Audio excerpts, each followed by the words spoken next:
Forgive me, YouTube. I was remiss in pressing record at the right time. I've only spoken to Donal, who just gave me some rumours about the local areas. Wells in the Brazilian forest. Dwarven King's been killed, possibly. Well, he's dead. Possibly assassinated. And there's death in Redcliffe. And there's no rooms in the inn. The Blight has truly come, and the king is dead. We're all going to die. Nope. I can't just pack up my whole farmhold and flee. The army will save us, won't they? Probably not. Same story here. The soldiers are gone, and we're the ones who suffer.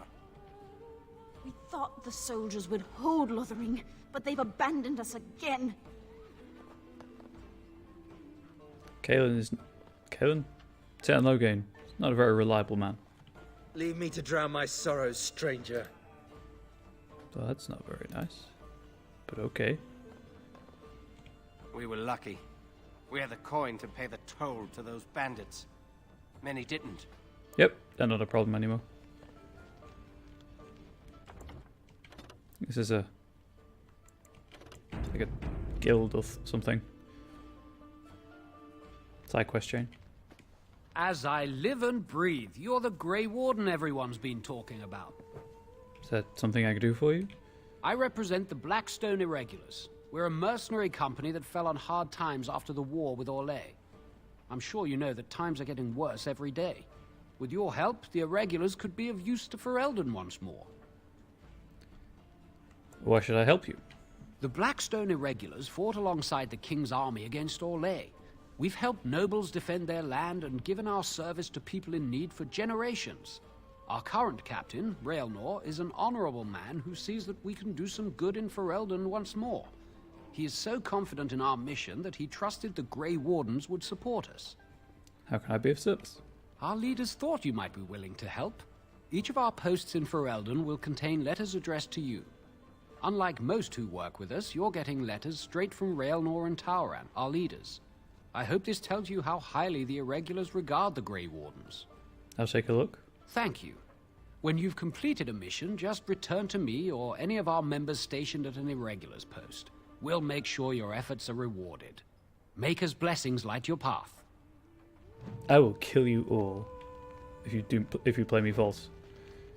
Can I get to the sparkling chest? Scraping the barrel. My friend, there are a number of people who pledge to aid the Blackstone Irregulars in times of need. Those times are now. Here you will find 3 letters of conscription. Deliver them to the people listed below and return to the Irregulars for your payment. Should any of these people refuse, do what you must to get them to honour their oaths. Conscript, Sternal Garrison, Redcliffe, Patagritch, Lothering, Varel Bairn, Denerim, your friend Tauran. Dereliction of duty. My friend, the Irregulars require a trusted agent to track down and deal with deserters. Do this and you will be rewarded. These deserters took with them valuable supplies crucial to the Irregulars' future as a supplier of martial services. Deal with these wastes of space as you see fit and bring the supplies back as proof the problem has been dealt with. We will ask no questions as to your methods or the final condition of the deserters. Use your own discretion. You'll likely find them in the following locations: Samael, Lake Calenhad, Lacen Denerim, Taunus, Frostback Mountains. Your friend Tauran.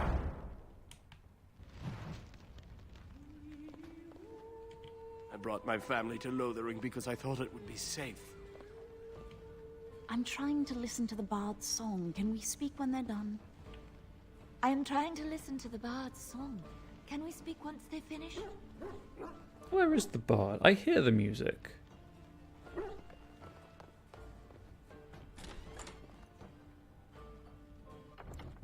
So before talking to the guy with the quest marker, or going upstairs, let's just pop in here. I'm scared. When are we going home?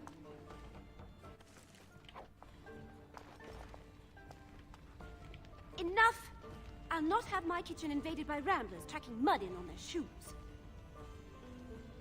Just, like, stop me?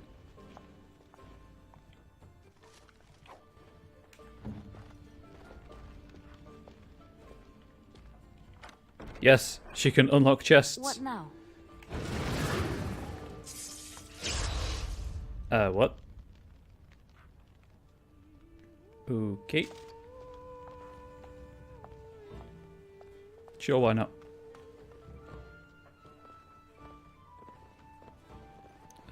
Oh, there's the bard up there. Oh, Barlin's the one with the poison traps in his fields, I believe. I don't want any trouble. Please, don't hurt me. I want to talk to Barlin. You're here about food. Take it up with that bleeding runt by the chantry. I got other gear to sell. You're out of food? Whole mess of refugees come in and leave near every night. All have hungry bellies, sad tales, and mementos for barter. I sold that bleeding merchant outside about half my larder 2 weeks back, and now he's charging outrageous sums for all my food. Oh, I took care of that. Don't worry about him. I took care of it. You did? Well, I don't know what to say to that. Thanks. Show me what you've got.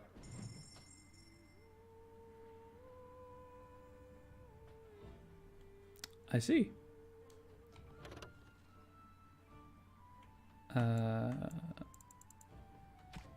Do you have... Ooh. +2 dexterity to the dog.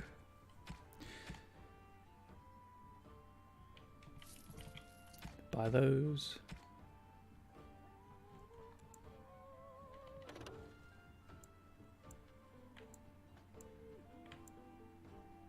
So the flat blade is something that I don't know if anyone can use right now. Requires 31 strength. Now that I can sell. Bolts for crossbows, right? Don't think I have any crossbows.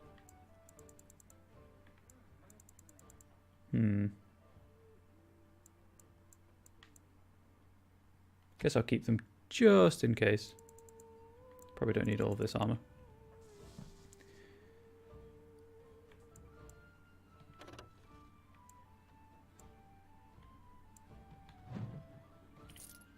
Sell that. Oh, I need to change Liliana and Alistair's armor around.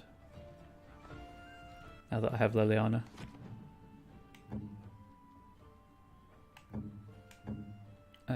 Armor.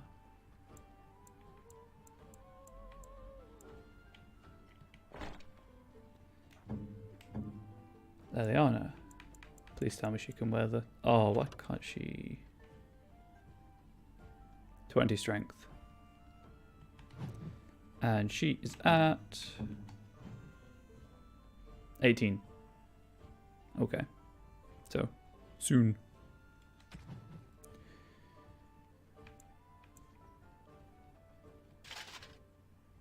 But I guess she's not wearing any gloves right now, so...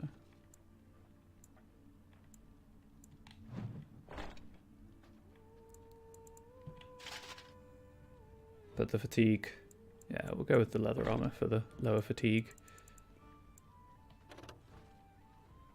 That is nothing. Nope, nope. What am I doing? That's the one. You can have a bow. Oh, I guess both bolts and arrows work with longbows. Weird.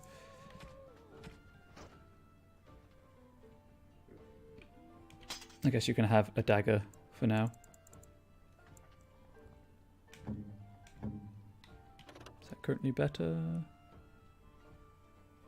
No, so I can sell the Templar shield. Keep all of these things.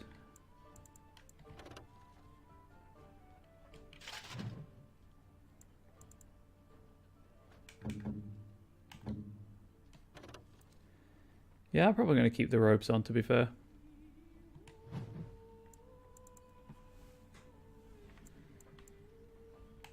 I doubt Alistair can wear it. 38 strength, but it's so good. What's Alistair's strength?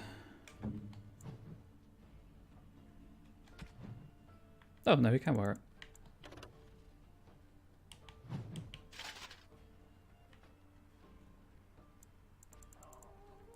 That fatigue, though.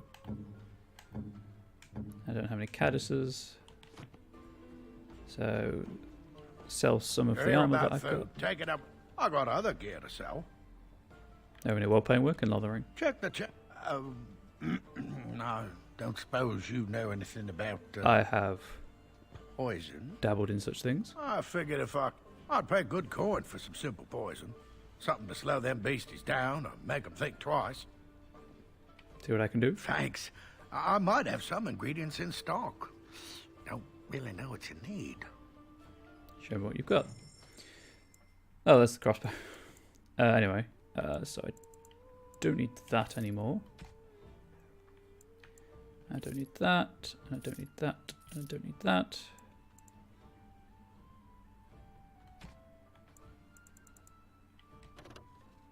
Sell both of those. I just need to go through those.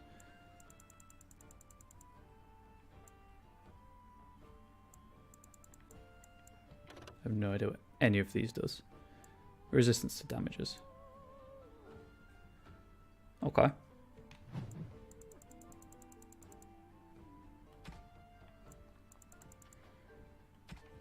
think I'm good for now. I just need somewhere to put all my... Oh, hang on. No, wait, I sell all these.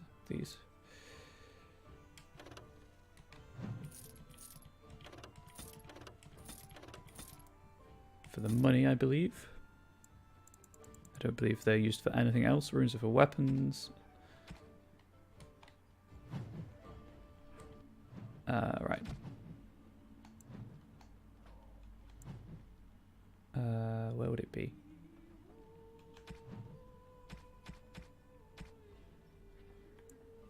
I don't think I have... Yeah. It needs to be put on a weapon. And obviously not using the right kind of weapon. It needs to be put on a dagger. Okay.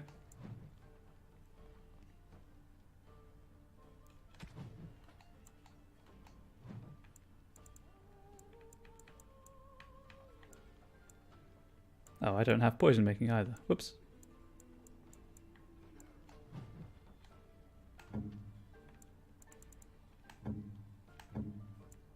Liliana does, so that's why I could choose that. So how do I go about making the poisons? 3 flasks of venom. How many flasks do I currently have?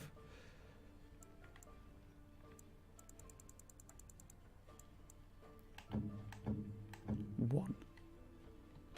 How do I make more?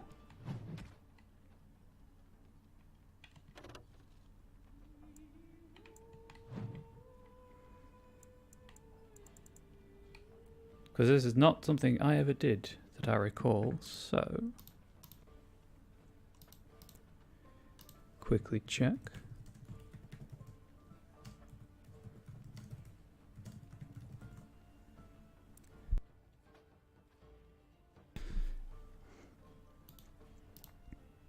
See if I can actually do it, or if I've bamboozled myself.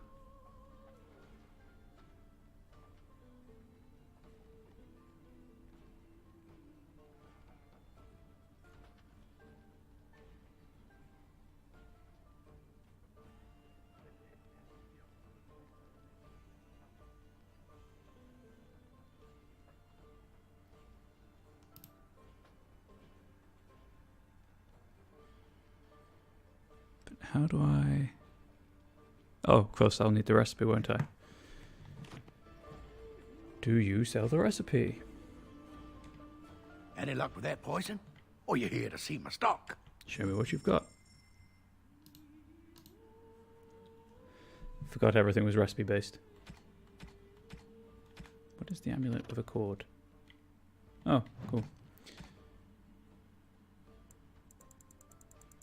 So it doesn't even have the recipe that I need to make the poison.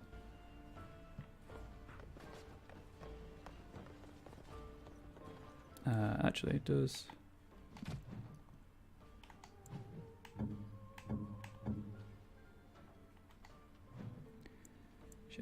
She doesn't have trap making either. Please, I must continue playing, else I earn no coin tonight. There's no one actually playing.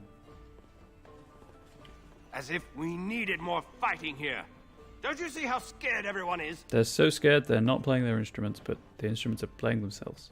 I just play what the innkeep asks. We need his coin to travel north. Mother says we have to run before the bad men get here. Wise woman.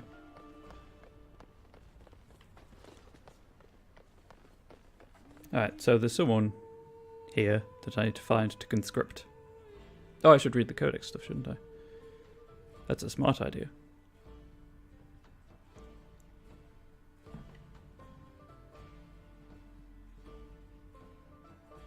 Did you speak to that knight yesterday? Said he was from Redcliffe. He talked to everyone in the tavern. How are we supposed to know where the urn of sacred ashes is? Might as well ask us how to get to the moon. He You said go that up. all the Redcliffe knights were looking for it, as if they didn't have anything better to do. I don't get it. You go up. Oh yeah, those are the Chanter's Blood quests. Anyway, codex stuff. Let's clear those out. So where do I need to go for the venom recipe?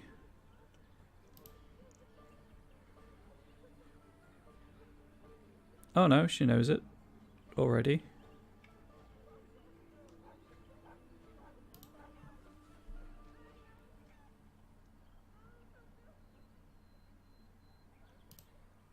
Maybe I don't have the flasks. And 3 toxin extracts. I don't have those, so that's a problem. Oh, just north of town.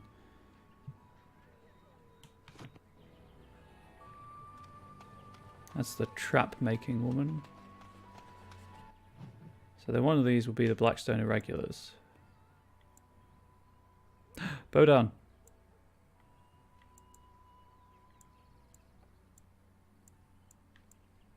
That's the one who wants the traps.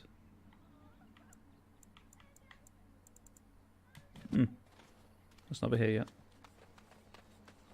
Anyway. Let us explore the area around Lothering, or Luthering, or however it's pronounced.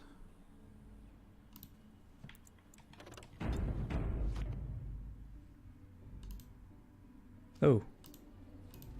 May have just closed Twitch on my end. That.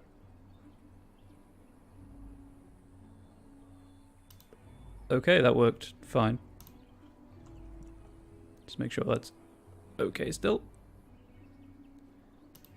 Yep, it's fine. No, I'm done.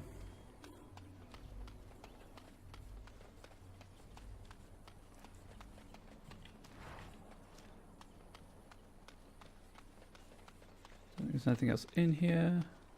Enemies approaching. Okay, Liliana. On.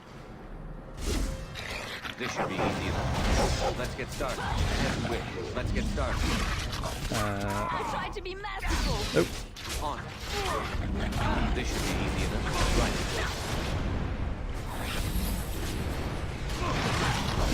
Let's get I mean, started. Alistair, you have This so should be much easy enough. armor on right now. On. Let's get started. That This should be easy enough. As you wish.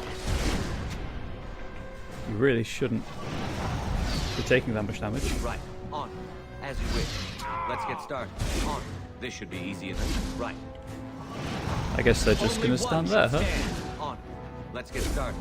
This should be easy enough. Desperation is an ugly perfume. Oh man, that Is that all you've got? that line is something Excellent. special. I am unable to do that. Quest updated. Oh, cool. I also realised I never actually read the codex stuff. What do you need? Nope, never mind. Although I do need to talk to Liliana at some point.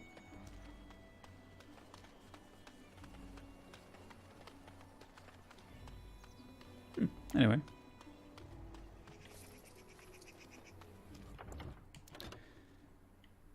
Let's talk to Liliana. Play Talking the Game.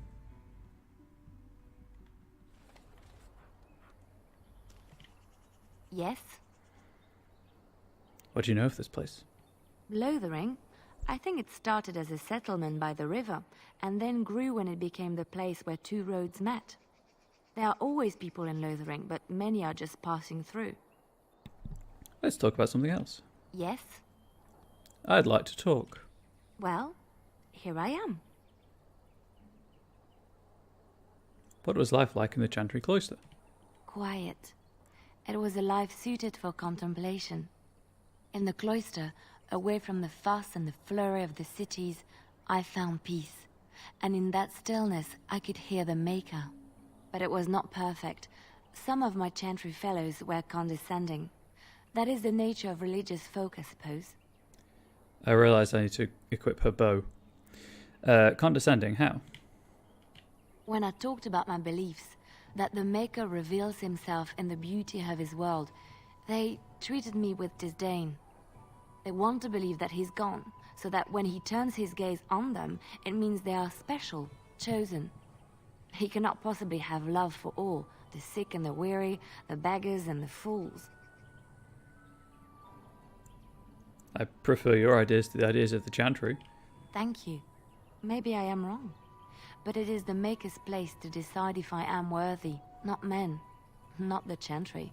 But there is work to be done, and I have talked enough for now. But have you? Have you really? Yes? I'd like to talk. Well, here I am. This vision of yours. I knew this would come up sooner or later. I don't know how to explain, but I had a dream. In it, there was an impenetrable darkness. It was so dense, so real. And there was a noise, a terrible, ungodly noise. I stood on a peak and watched as the darkness consumed everything. And when the storm swallowed the last of the sun's light, I fell, and the darkness drew me in. You dreamed of the Blight? I suppose I did. That was what the darkness was, no? When I woke, I went to the Chantry's gardens, as I always do. But that day, the rosebush in the corner had flowered. Everyone knew that bush was dead. It was grey and twisted and gnarled, the ugliest thing you ever saw. But there it was, a single beautiful rose.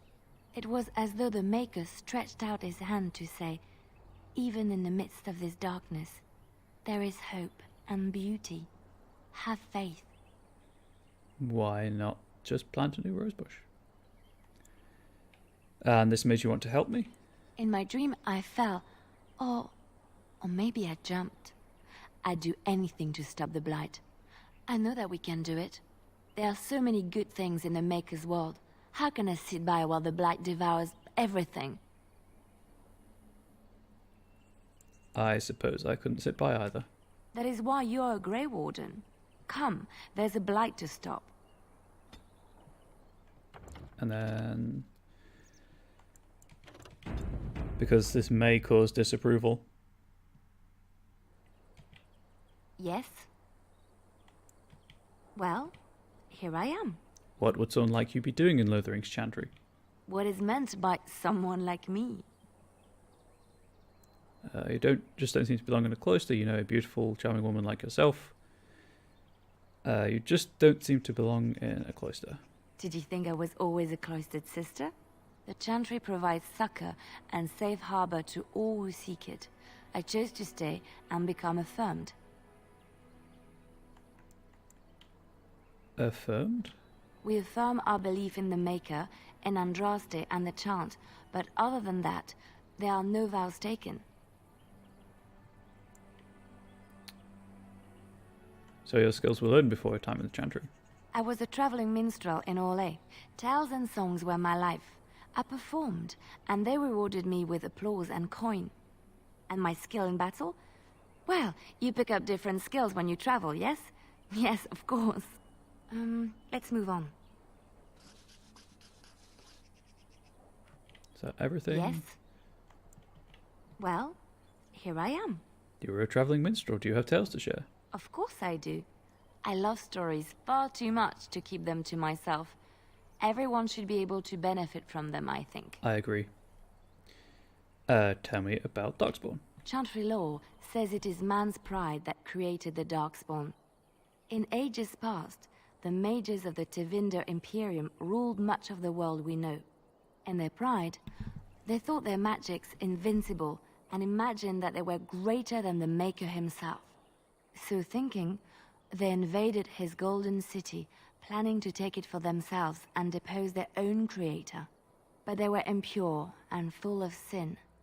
And it is with the sin that they tainted the golden city, corrupting it forever. The Maker cursed them and cast them from his sight. Wherever they went, they spread the taint of their sin.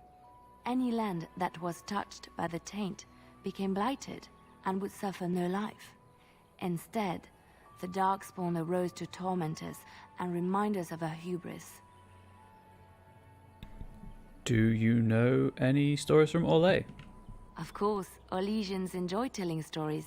I shall tell you my favorite tale of Aveline, the Knight of Orlais. That sounds interesting. A long time ago, a girl child was born to a farmer. He had hoped for a son, not a daughter, and so he told his wife to abandon the child in the woods. Before the cold could claim her, the baby was found by a tribe of Dalish elves who took pity on the poor mewling thing and raised her as their own. Aveline, for that is what they called her, grew strong and quick and clever under the guidance of the elves. She learned to wield the sword as well as any man, could kill a deer with an arrow at 100 paces, and was as graceful on the back of a horse as she was on foot. Continue, please. Aveline's Dalish guardians saw that she could easily best any Orlesian chevalier in battle, and wanted to show the cruel humans the child they had left to die. They bestowed upon her a fine horse and armor, and sent her to prove herself to her people in the grand tourney.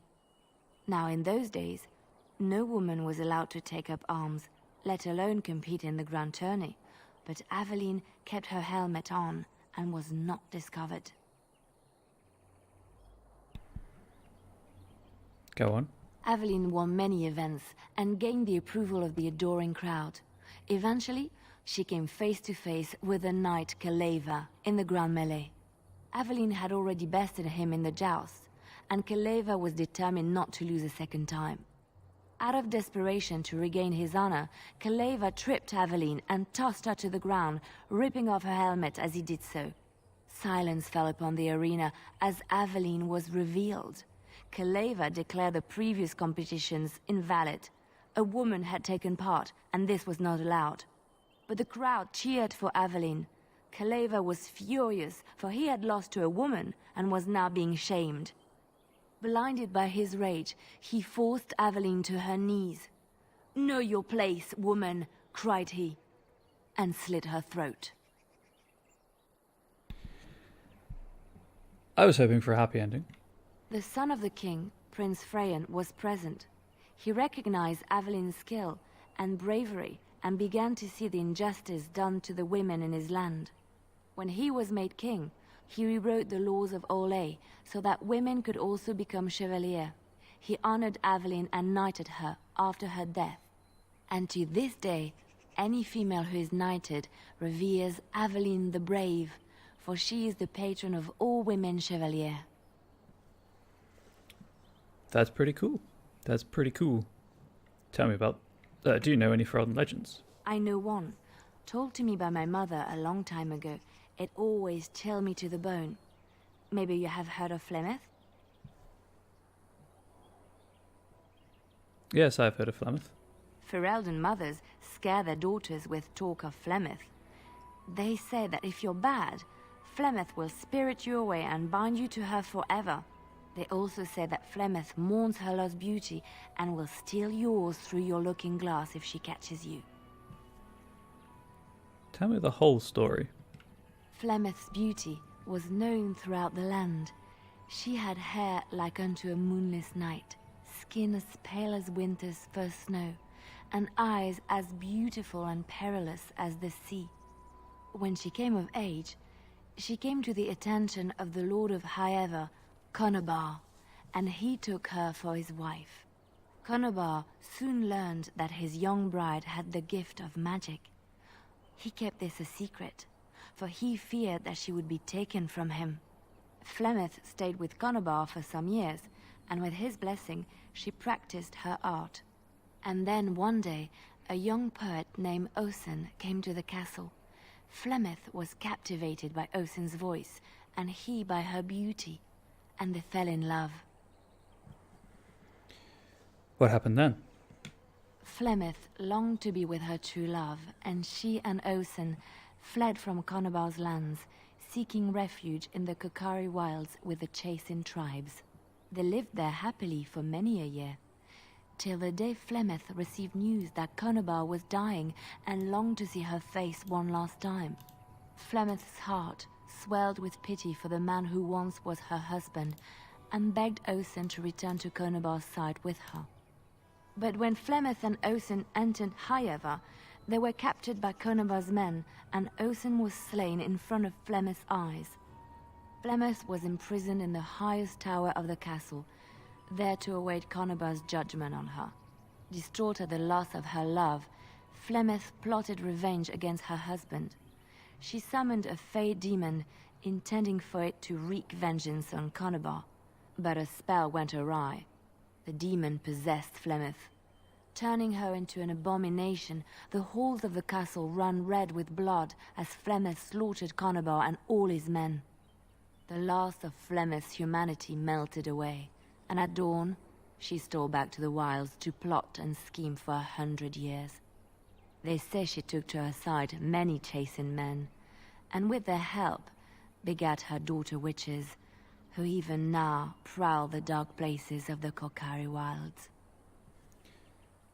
There was another story I wanted to hear. Which one? Do you know anything about the Dalish? I have heard a little about how the elves gained their freedom from the Tevinter Imperium.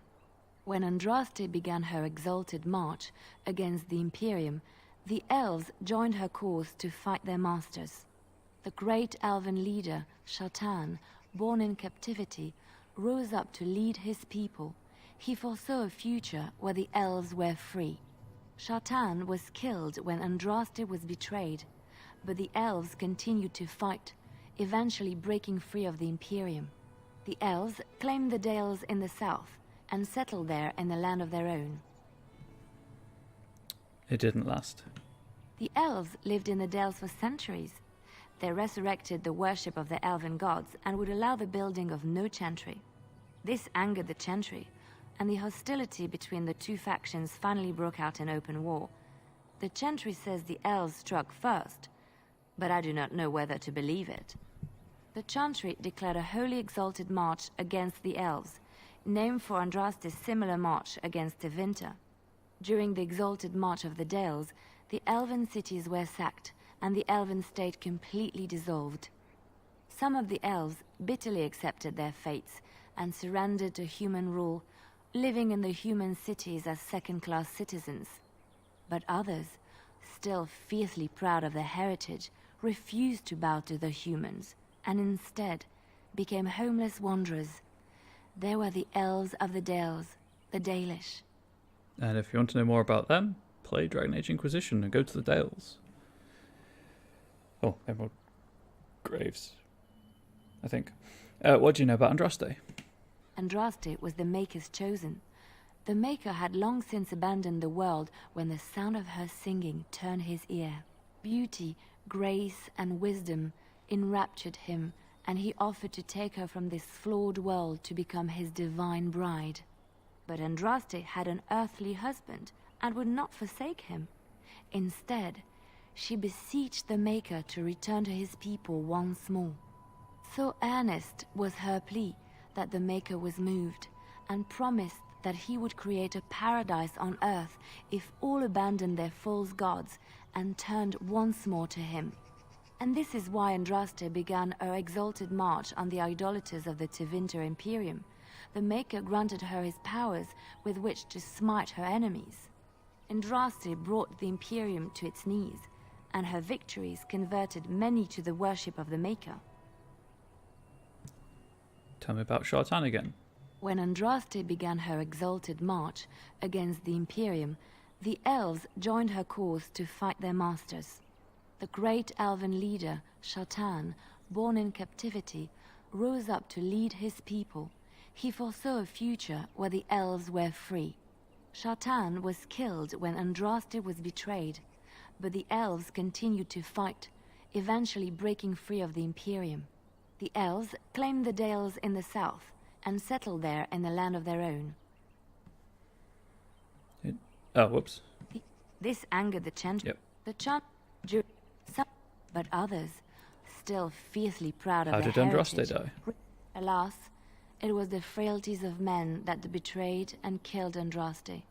Her earthly husband, Maferath, a chieftain of the Alamari tribes himself, grew jealous as his wife's popularity and influence overshadowed his own. She was also revered as the Maker's betrothed, and Maferath began to see their own bond waning in significance as Andraste became ever more devoted to the Maker. Out of envy and spite, Maferath made a pact with the Archon Hysarian of Tevinter, allowing his beloved Andraste to be ambushed and captured. Andraste was burned at the stake in Minrathous, the capital of Tevinter.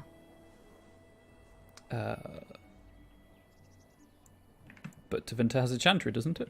The Tevinter Chantry claims that in Andraste's last moments, Hysarian's heart softened, and he heard the voice of the Maker telling him to end her suffering. He plunged his sword into her heart, and as her blood washed over his hands, he became one of the faithful. Dissenters said that the Archon only converted because he could not stem the tide of Andraste's cult, and was forced to do so to stay in power. We will never know for sure. And then there was a thing... Beauty, but... And Andraste brought the Imperium to its... Her earthly husband... Andraste was burned at the stake in Minrathous. Why did the Maker not save her capital with of his Tivin. power? I have thought on this too. Did he withdraw his sight from her at that moment? Where were all the powers he bestowed upon her? This question has come to me many times, and I have no answer. Perhaps there was no way for Andraste to return to the Maker but through her death. We will never know for sure. Let's just move on. There we go. Right. Save. And then before I forget, equip her with the right weapons.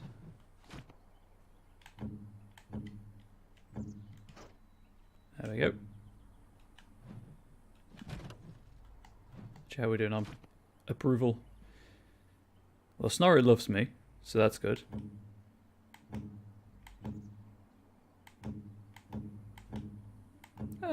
Pretty good. Gotta stop doing that.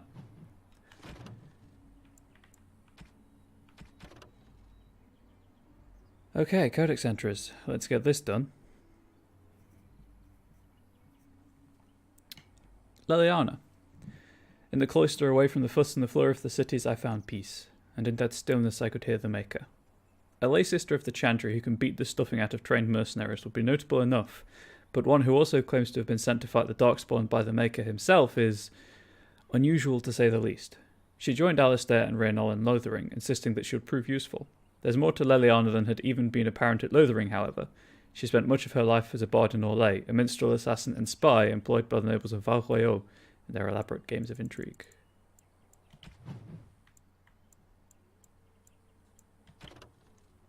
Letter from the Blackstone Irregulars. A letter written in careful script addressed to you. To the inimitable Grey Warden, your deeds have spread since the tragedy of Ostagar, and I find myself in need of one such as you. I am Raelner, captain of the venerable Blackstone Irregulars, and I hope to win your trust. The Irregulars have come on hard times since the war with Orlais, but I have fought to improve their reputation. Gone are the days of my father's shady deals with unscrupulous nobles in Denerim. No, I have trained a guild filled with honourable men ready to fight for Ferelden, and I am proud to say that I have seen your own Grey Wardens as a sort of model. We are not perfect. My own son advocates a move back to the more lucrative way my father ran the guild, but we are steadfast. It is in this context that I ask for your help, and I promise we will reward you accordingly. Should you be willing, Please find letters in this box and others like it all over the land and carry out the request therein. For this matter, consider requests from my son as if they came from myself. And thank you again, from the bottom of my heart, whether you choose to assist us or not. You are doing the Maker's work, Warden, and I am honoured to work with you. Relna. This letter is marked with the seal of the Blackstone Irregulars. Blackstone Letter of Conscription. Dear friend, you are receiving this letter because you, or someone else, placed your name on an article of conscription, thereby pledging your life to the Blackstone Irregulars. With war looming on all fronts, the Irregulars must build their numbers. We are forced to call upon those who have sworn their assistance to make good on those oaths. Say farewell to your friends and family. While you may return to them, you must prepare them for the possibility that this will be your last day together. Your sacrifice is appreciated. Tauren. Marked with the seal of the Blackstone Irregulars. And that's it. Let us continue around this side of the map. See what we shall see. Careful. These creatures look a mite upset. Giant spiders, apparently. As you wish. Let's get started. On. Right. This should be easy enough. Let's get Alistair's been webbed. As you wish. Right. On. This should be easy enough. Right, he is free of the web. As you wish. On. Right. Something just closed the controller to vibrate.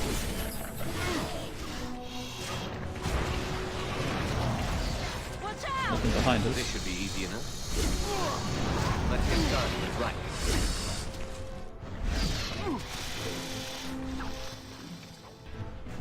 Toxin extract. Oh, this is what we need for the venom. So that's good.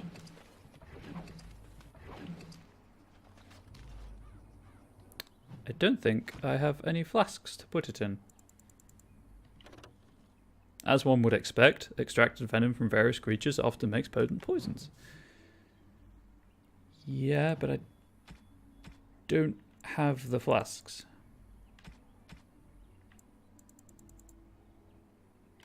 I wonder if I can buy this from Barlin.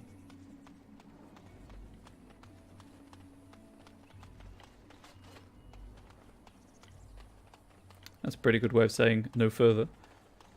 As is the invisible wall right there. Oh, grab this.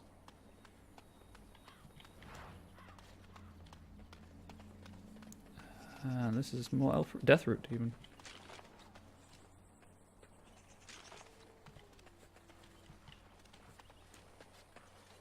Why can I?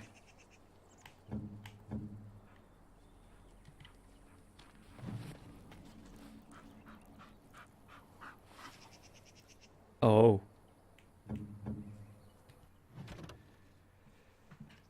Let's Mabari dominance. Mabari hounds are descended from pack hunters, and like their ancestors, they are highly influenced by a defined order of dominance. The primary method of determining that order is by claiming territory through scent marking major landmarks. Once established, the dominant Mabari gains a substantial increase in confidence and stature within his territory, a trait that indirectly benefits master as well as hound. Can I check for a buff on my character then? I went the wrong way. Like, where would that even be? I'll check afterwards. Did I grab the death root? I did.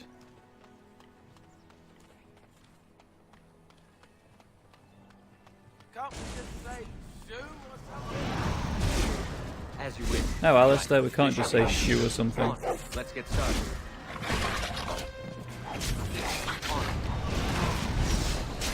This should be easy enough. Poke. Right. Let's get started. This should be easy enough. On.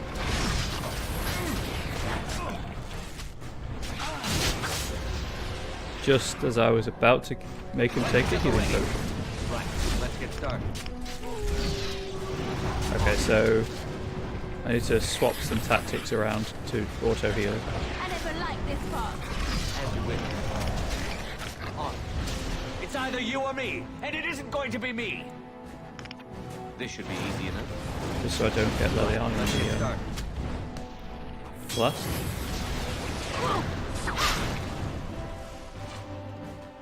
I believe it is your time to die, good sir. Right. You had it coming. This should be easy enough. Some pretty epic music going on right now. Let's get started. This should be easy enough. On. There we go. Get up, Alistair. Stop sleeping on the job. Is it just me, or did I do really badly back there? You did really badly back there. What do you need? Nothing. Never mind. Okay. Character record. Select tactics.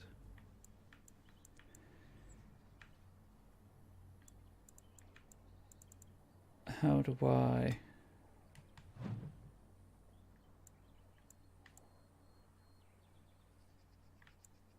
Can I not add another tactic?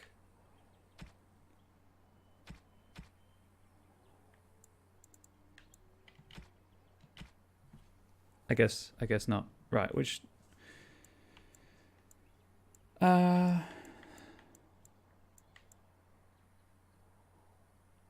that's useful because it makes everyone attack him.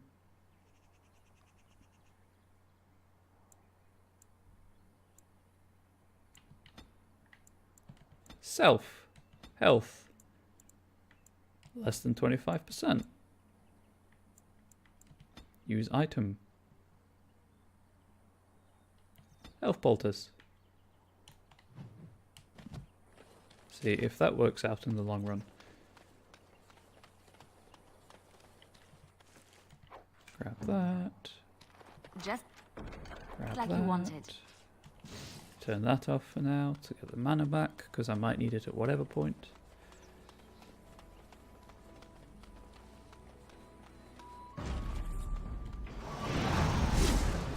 Don't make me attack the dogs.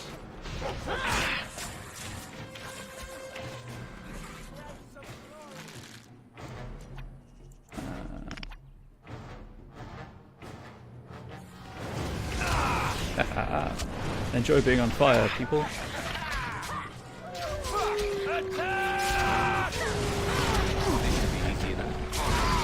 Oh, I need to heal myself. Let's get started. This should be easy enough. On.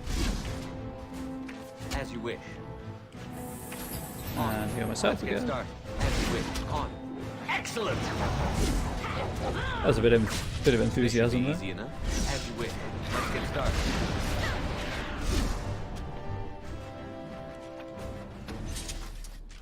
Deactivate that spell. They didn't drop anything. Did they? That way, I believe, is Bodan. Yep, on the highway. So go this way.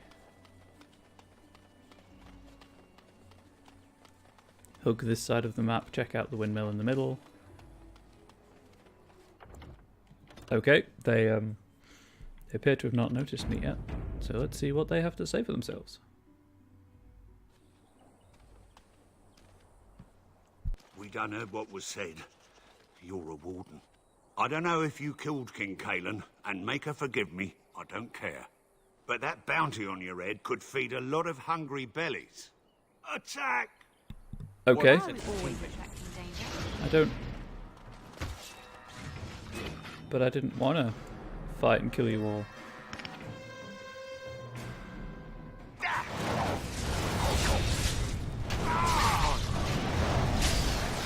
I mean, the experience would be nice. There we go. Let's level up.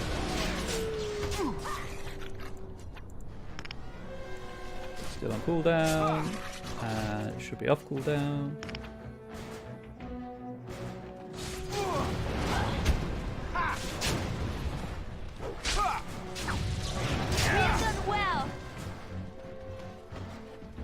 Wow. That went poorly for them. I feel real bad. Specialization points, huh? What have I got? Ah, here we go.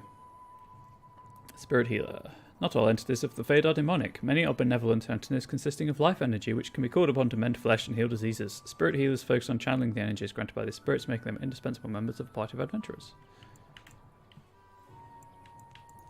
Shapeshifter, and not really all that bothered about Arcane Warrior either, so we'll go with Spirit Healer. That's as high as that needs to be. Go with the extra health. Group heal. Yes, please.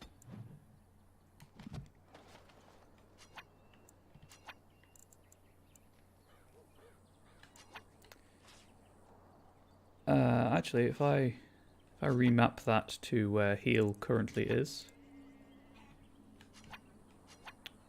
I let go of the button too soon.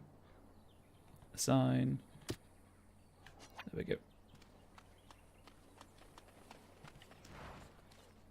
What? Nope, wrong way. What now? It's done. Please don't be so grumpy. I wanted your help.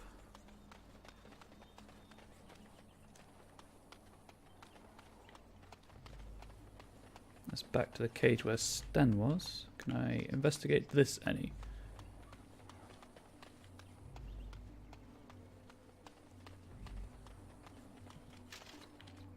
I believe I can eventually, but not right now.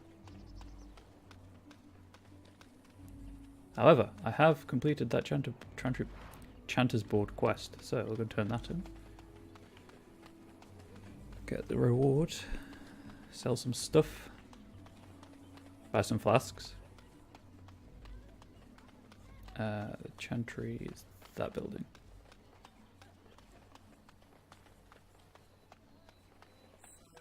Get this straight. You were a cloistered sister? You must have been a brother before you became a Templar, no? I never actually became a Templar. I was recruited into the Grey Wardens before I took my final vows. Do you ever regret leaving the Chantry? No, never. Do you? Yes. You may not believe it, but I found peace there. The kind of peace I've never known. It used to get so quiet at the monastery that I would start screaming until one of the brothers came running. I would tell them that I was just checking. Oh, you never know, right? No, I never did anything like that. I enjoyed the quiet. Suit yourself. The look on their face was always priceless.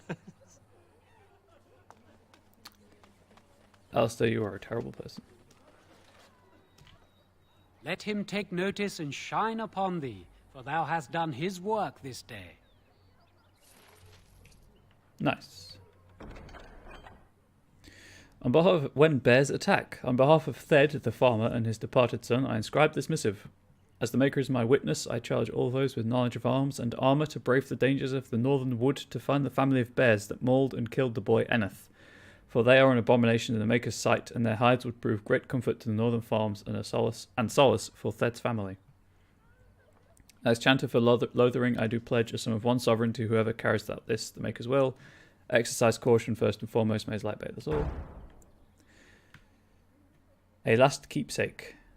A thanks to all villagers who have opened their barns and crofts to the refugees in these dark times. The Chantry regularly hears praise from our visitors, and your virtuous deeds are mentioned in many prayers. Sadly, there is a lone boy in the village whose mother, Goodwife Saha, is missing.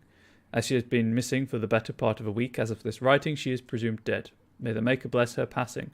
She was a lady of middle years with red hair and fond of a green cloak. If any traveller or resident comes across her in the wilds, please return her body, or the effect on her remains. In later years, the boy will be thankful to have such keepsakes to remember his brave mother by. The office of the chanter will compensate this kindness with the sum of 50 silvers. May the Maker turn his gaze on us all. So that's the kid that I spoke to last time. On the bridge. Are we going to get more party banter? Apparently not. I've got a cousin that...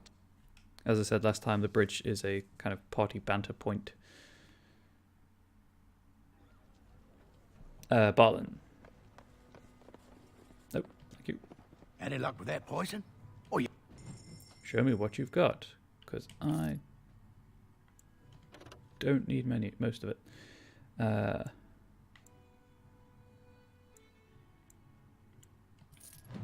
Oops, nope.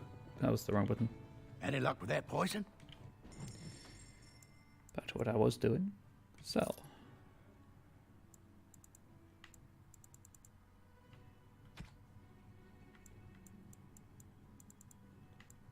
I should probably check about that.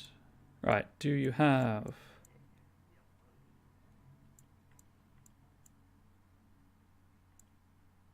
Oh, could I not just buy the small claw traps to complete that quest?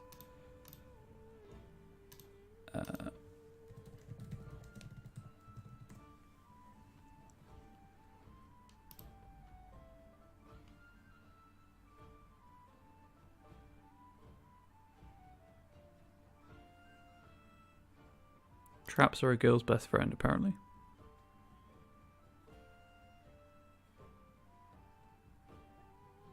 Oh, I need the actual skill.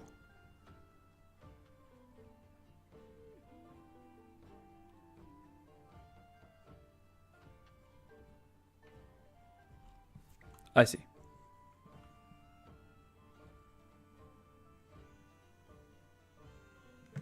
Cool. So I need to level Leliana up for that.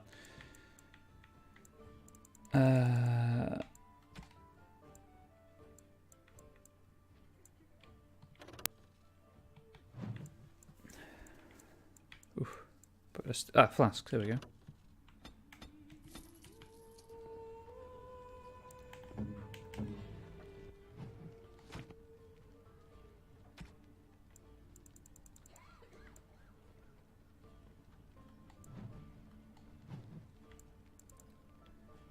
You can tell. Oh wait, is it this way? It is. It's cool.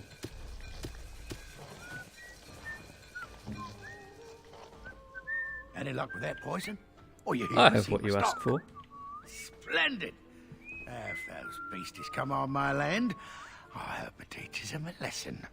Yeah, enough gold to cover any of your expenses and then some, hey? You gave me silver, not gold. And I had to buy the stuff from you.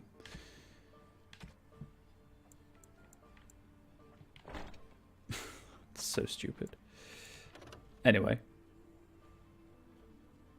They're the same gloves.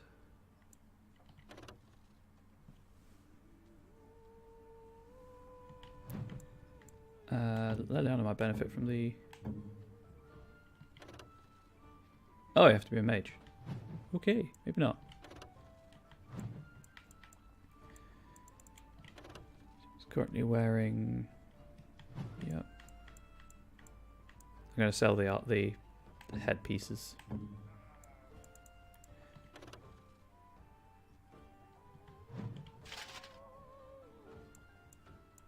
I don't suppose I can complete the set. Oh, I can. There we go. Because I still don't have food to sell. Okay, thank you for sharing. And sell.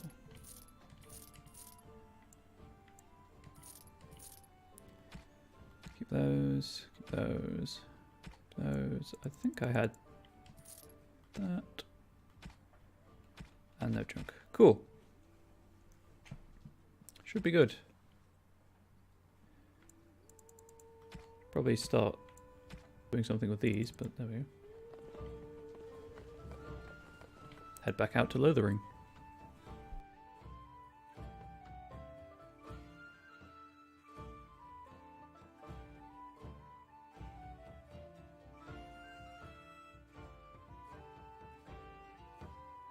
It's the Maker's punishment, it is, for letting them mages keep on with their circles.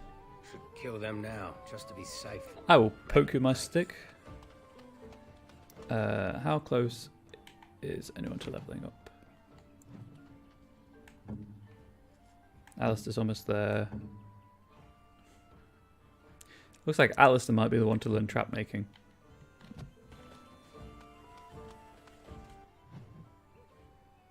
So what else do I have? Yeah, there's the bears.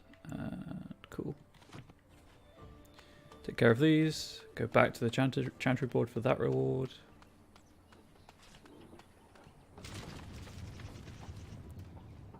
Cast that spell.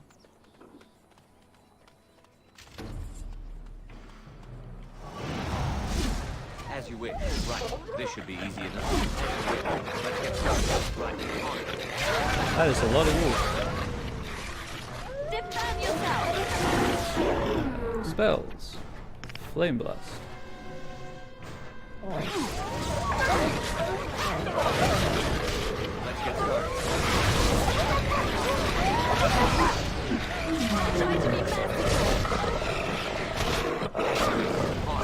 This should be easy enough. Let's get started.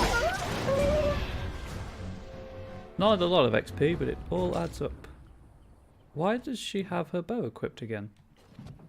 Her knife even.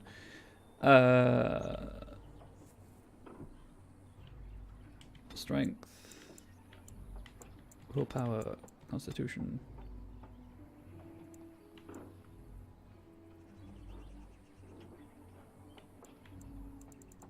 What have we got for weapon and shield?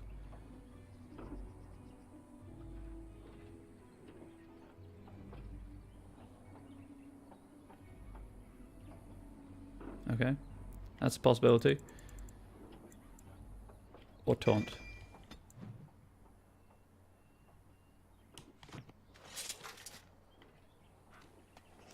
Okay, going this way.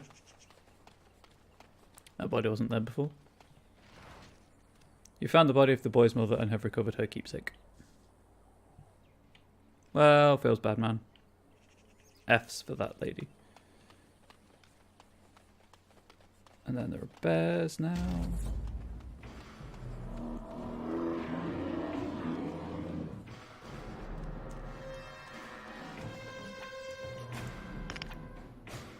Get all three of them. I like how it's based on they catch fire if they're in the cone when you cast it. Not when the spell actually happens. See if they drop anything. All set. Nope, but it's money and experience, so there's that.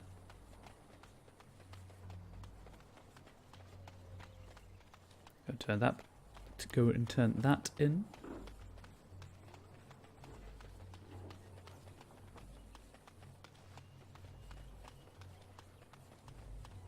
For money.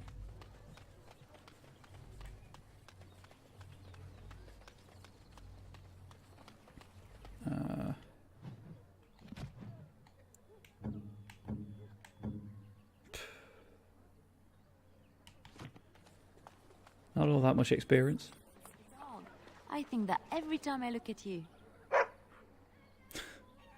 Lady Cecily, I lived with her after my mother died, had a dog. A small one bred to fit under the arm and in the lap. What did you name it? Oh, yes, Bonbon. Oh, Bonbon was a terror. He would hide, you know, when he saw you coming. And then he would attack your ankles. Rather sharp teeth in the ankles. Very painful. He attacked me once, latched onto my leg. I thought it was a diseased rat and kicked.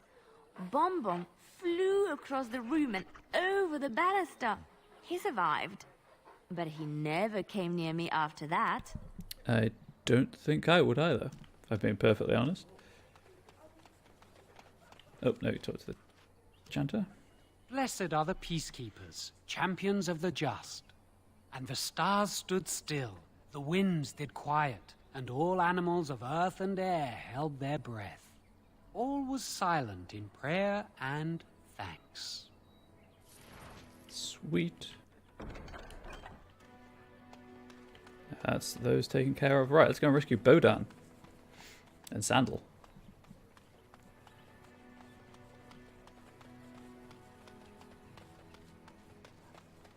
Ooh.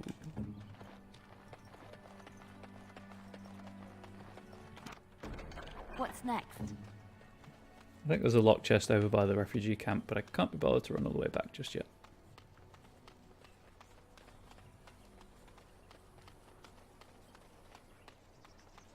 Oh wait, did I look down here? I did not, because you can't get down there. Answers that question, huh?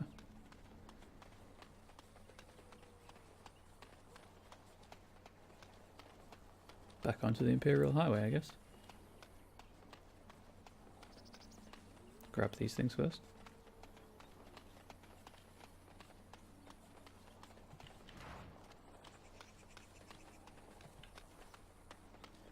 Darkspawn approach. Watch for their blood. Okay, I was going to save, but I guess there's not much point.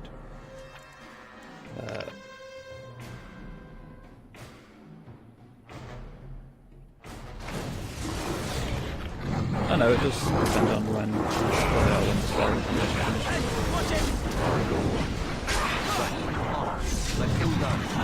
keep track of everyone's health. Wow, that's a decent heal. This should be easy enough. Right, this should be easy. Q. Let's get started. On. That's on cooldown. Let's get started. Right, as you wish. Let's get started. This should be easy enough. Okay, I guess because I was on slightly the wrong angle. Mighty timely arrival there, my friend. I'm much obliged. You're welcome. The name's Bodon Feddick, merchant and entrepreneur. This here is my son, Sandal. Say hello, my boy. Hello. Road's been mighty dangerous these Hello. days. Mind if I ask what brings you out here? Perhaps we're going the same way. It's a bit complicated, but you're welcome to come along. Complicated? Somehow I imagine that only says a half of it. Thank you for the offer, but there may be more excitement on your path than is good for my boy and me. Allow me to bid you farewell and good fortune. Goodbye. Goodbye, Sandal. Let's get this mess cleaned up, shall we? We'll be off as soon as this mess is cleaned up. Thank you kindly for all your assistance. Take all of that stuff. I mean, this is their cart. I'm taking their belongings, but there we go.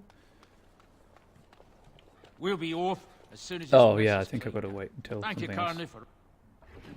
for all your assistance. Oh.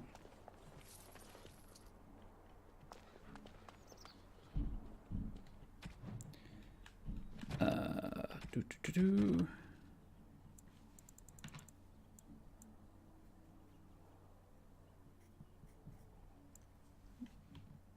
Bear has now been updated to say, normally it is almost unheard of for bears to attack travellers. They are in fact so shy and so inactive during the day that most people never encounter a bear at all.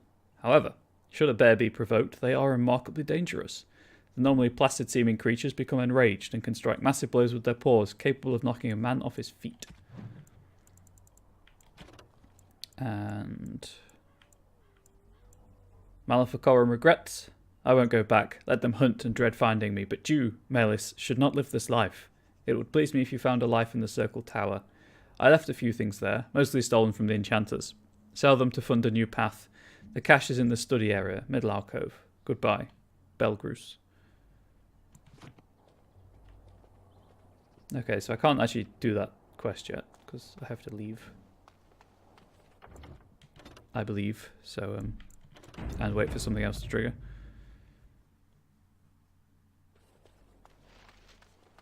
To the Bannorn.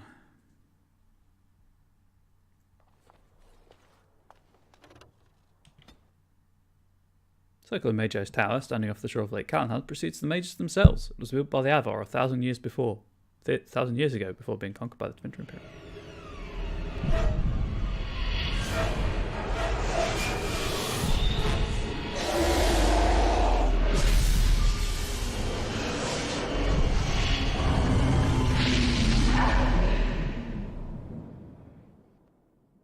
That was a bad dream.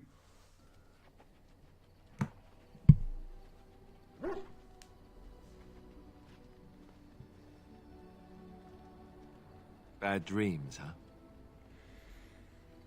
Seems so real. Well, it is real, sort of. You see, part of being a Grey Warden is being able to hear the Darkspawn. That's what your dream was, hearing them. The Archdemon, talks to the Horde, and we feel it just as they do. That's why we know this is really a blight. The Archdemon. Is that the dragon? I don't know if it's really a dragon, but it sure looks like one. But yes, that's the Archdemon. It takes a bit, but eventually you can block the dreams out. Some of the older Grey Wardens say they can understand the Archdemon a bit, but I sure can't. Anyhow, when I heard you thrashing around, I thought I should tell you. It was scary at first for me, too. Oh, thank you, Alistair. I appreciate it. That's what I'm here for. To deliver unpleasant news and witty one-liners. Anyhow, you're up now, right? Still going. Let's pull up camp and get a move on. New quest, enchantment. Alistair approved, +1. New quest, Soldier's Peak. New quest, the King's Confidant. So this is the party camp. It is the same camp every time. There's Morrigan.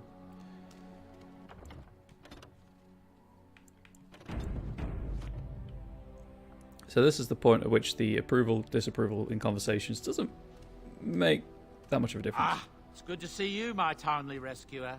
Bodon Fennick, at your service, once again. I saw your camp and remember the kind offer that you made the last time we met. And is there anywhere safer for a poor merchant and his son to sleep? I think not. I'm perfectly willing to offer you a fine discount for the inconvenience of our presence. How does that sound? Good? Yes? You're free to stay, just mind yourselves. Wonderful. Thank the gentleman, won't you, boy? Thank you, sir. We won't be a bother to you and your companions, I assure you. If you should need enchantments, simply talk to my boy. Otherwise, come speak with me. If there's anything I can do for you, please, please tell me. So what's your story exactly? Well, if you're really interested, I suppose it wouldn't hurt to tell you. I am originally from Orzammar, the famed dwarven city that lies beneath the stately Frostback Mountains. I was a merchant there, too. Merchant caste. These things are in the blood, you know. You can't just leave them behind. I ran a fairly successful business. Rare artifacts, you know. Old things, grand things. The nobles loved them. Reminded them of the lost glory days, I suppose.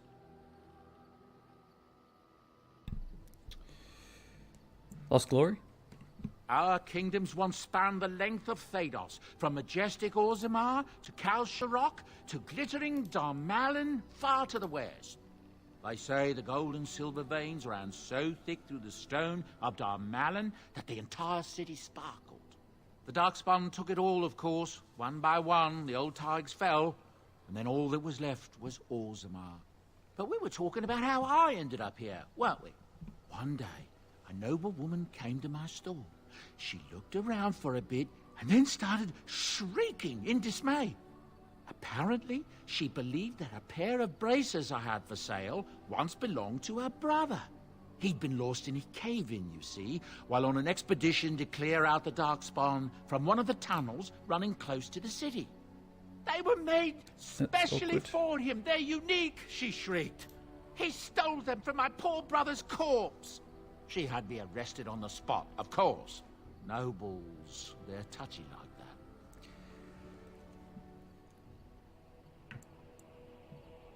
Well,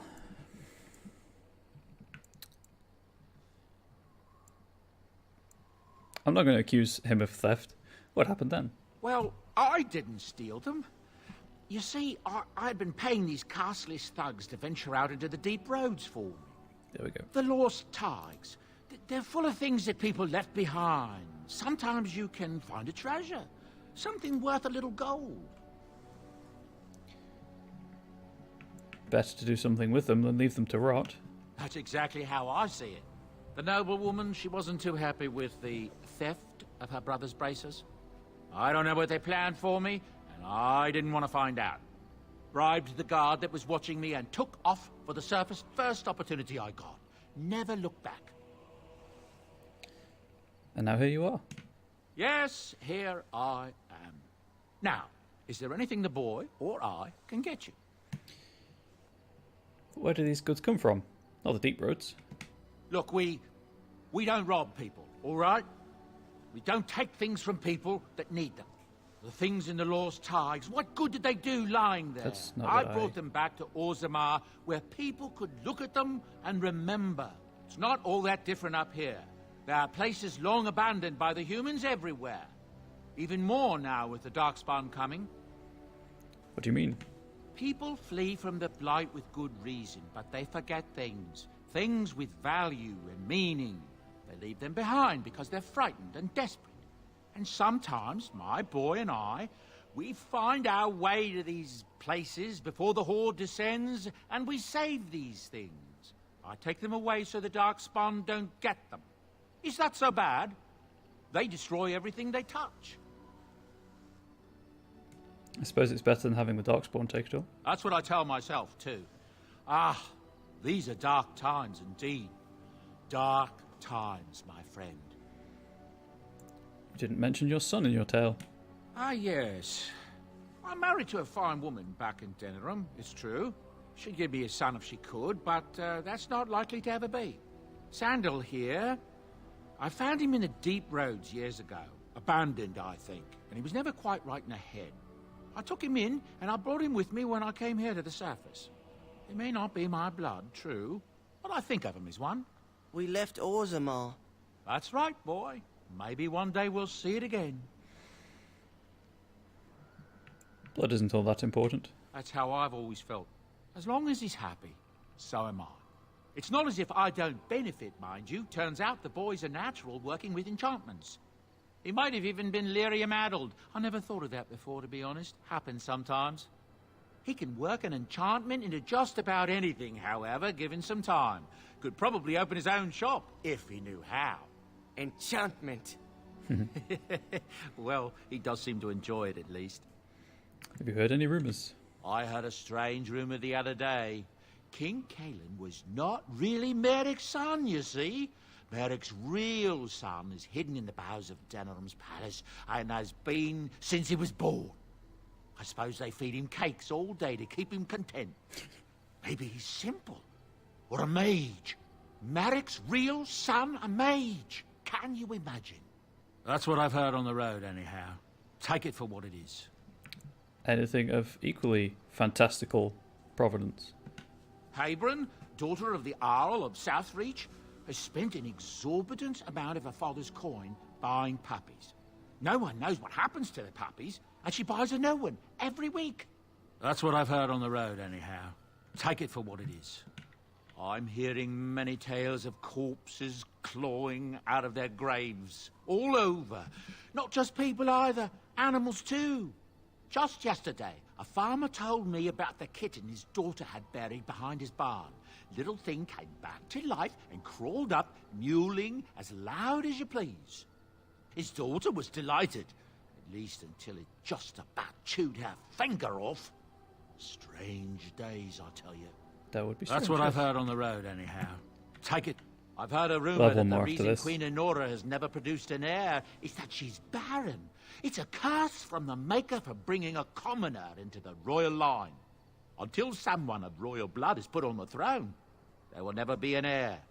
It seems the royal line of Calinod has been broken for good now. That's what I've heard on the road, anyhow. Let me see Take your it wares, Bodan. I'm sure you'll be pleased with the goods my boy and I have collected, and with your discount. Hell yeah, discount. Oh, that's not...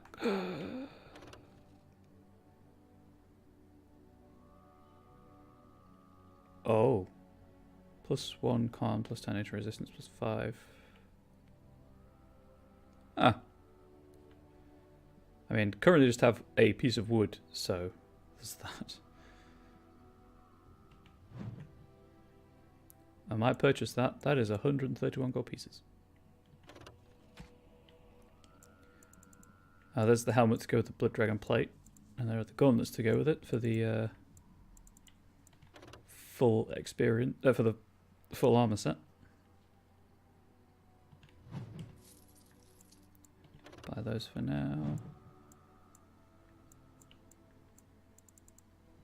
God, everything costs so much. Buy that for Snorri. Sell that.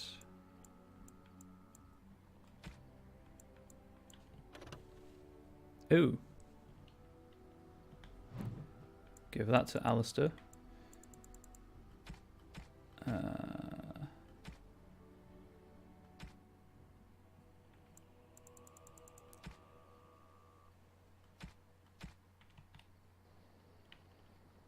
thought there was a chest someplace.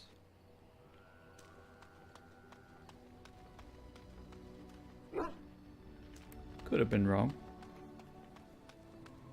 Anyway. Whilst I'm here...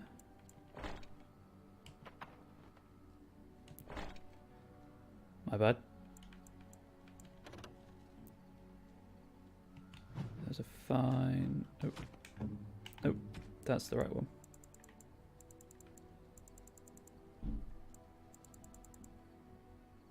Guess I didn't buy that staff, huh? Never mind. Oh, we can... Stan has a new sword.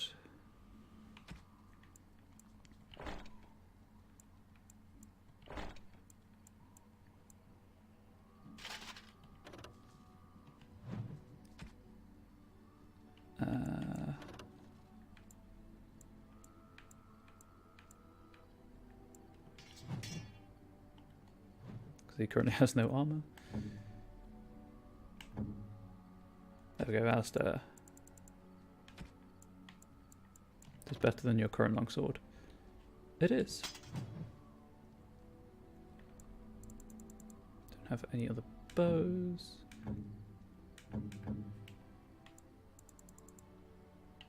So she's got equipped already. Oh. Oh. There we go. But she should have that equipped at all times. I don't know why she doesn't.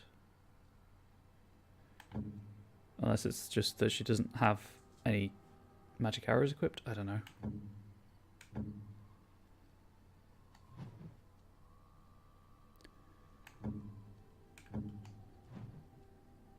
See if anyone has trap making. I doubted the dog would, but... Oh yeah, no one else can get that. No, no one has trap making. Back to party inventory.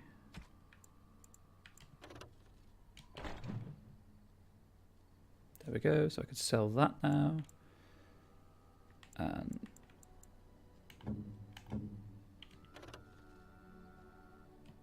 she doesn't have any boots equipped, so she may as well wear those.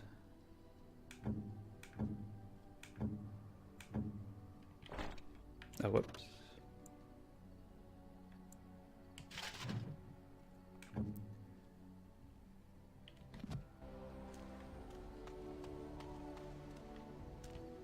If there's anything I can do for you, I'm sure... So... sell those, sell that. I really need a chest to put my stuff in.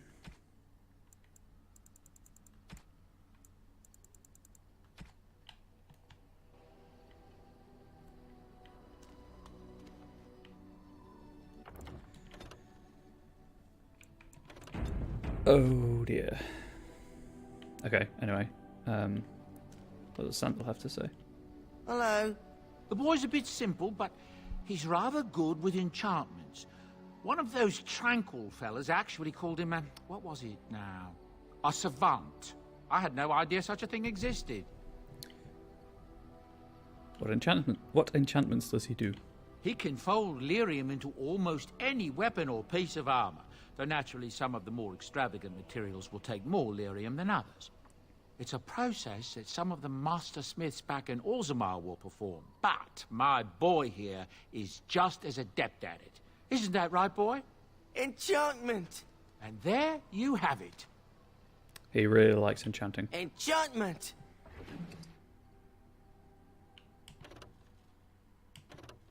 Well, I have some runes, so... go with that one.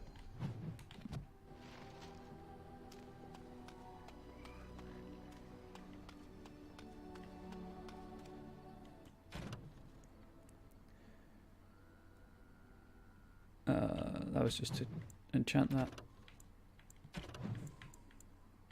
So I'll just peek. Talk to the merchant. Go to Ban Lawrence.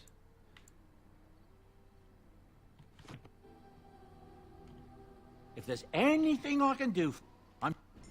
Yeah, but where are the feast day things? I think they're in other. Ah, there they are.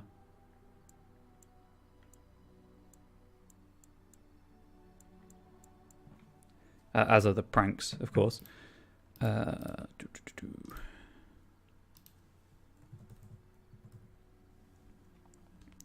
it just a buy once?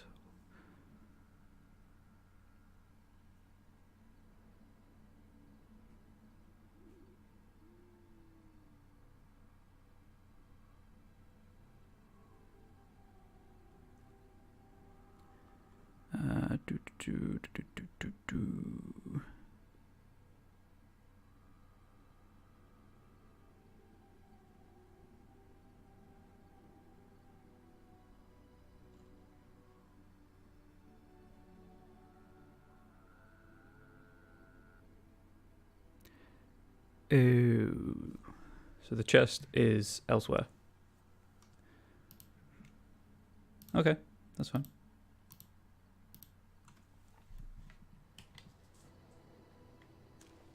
So I'll keep that for now and give some gifts because I have gifts in my inventory.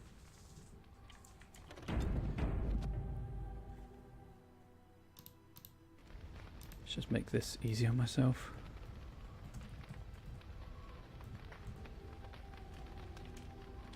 What do you wish of me?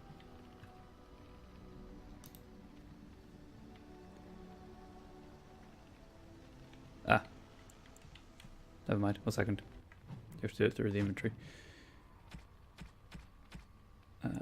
Golden rope necklace.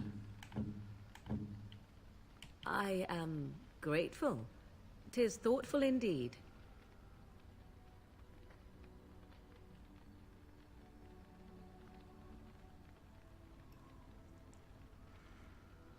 Do I have anything else?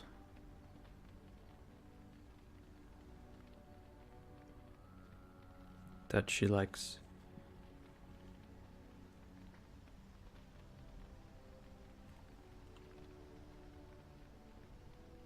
Beyond what everyone likes, anyway.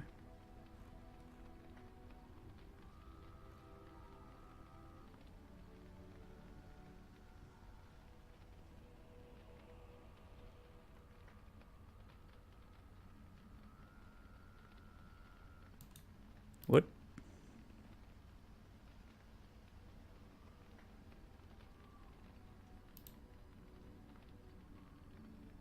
Oh.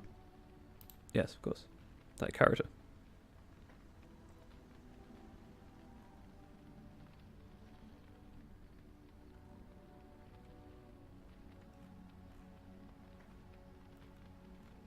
Just checking.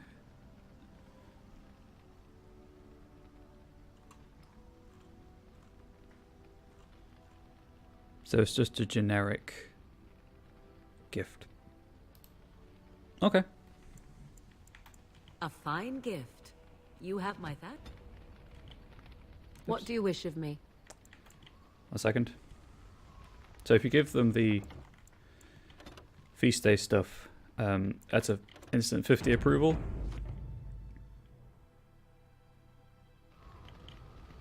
What do you wish of me? I'd like to ask you something. If you must.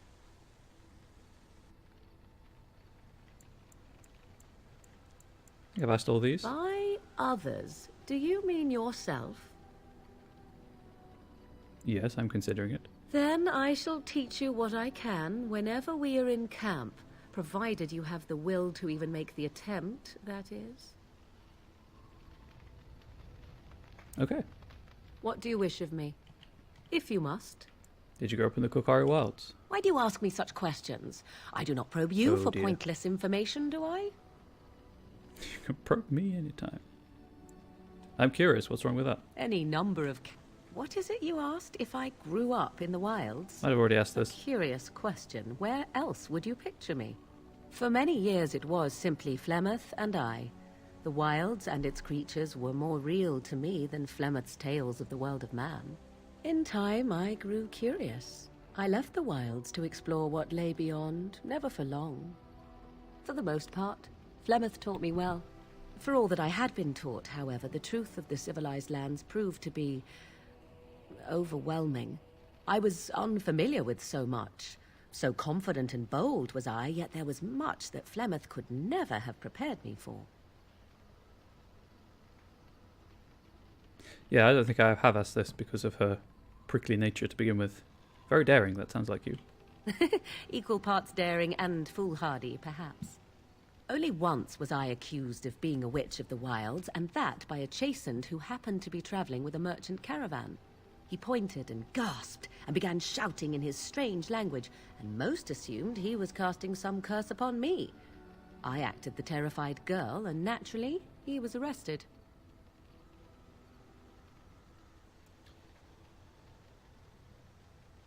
That was quick thinking. Men are always willing to believe two things about a woman. One, that she is weak, and two, that she finds him attractive. I played the weakling and battered my eyelashes at the captain of the guard. Child's play. The point being that I was able to move through human lands fairly easily. Whatever humans think a witch of the wild looks like, 'tis not I. Not that I did not have trouble. There are things about human society which have always puzzled me, such as the touching. Why all the touching for a simple greeting? Touching? Like a handshake? To begin with, yes.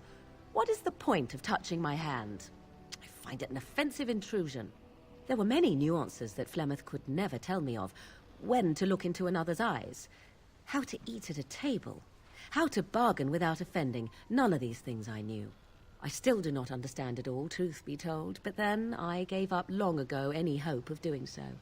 When I returned to the wilds last, I swore to Flemeth that I had no intention of leaving again. Yet here you are. Yes, here I am. Well, let's get on with it before the ground opens up and swallows us, yes? Sweet approval.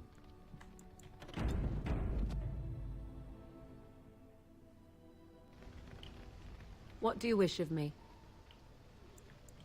If you must. You have been hunted by the Chantry. You are very cute to ask so many questions. And you are cute when you're evasive. Really? Perhaps we should be wrapped in ribbons and adorned with flowers. So cute are we, too. My mother has been hunted from time to time, yes, by Templar fools like Alistair, which should tell you how successful they generally were. Flemeth made a bit of a game of it, in fact. The Templars would come again, and she would look at me and smile and say that the fun was to begin once more. I'm very sorry for the Templars. They came with as much swagger and arrogance as they did self-righteousness. Pity them if you wish, for they held none for us. Flemeth would warn them, once. 'Twas a warning they inevitably failed to heed. And then the true game began. Often Flemeth would use me as bait. A little girl to scream and run and lure the Templars deeper into the wilds and to their doom.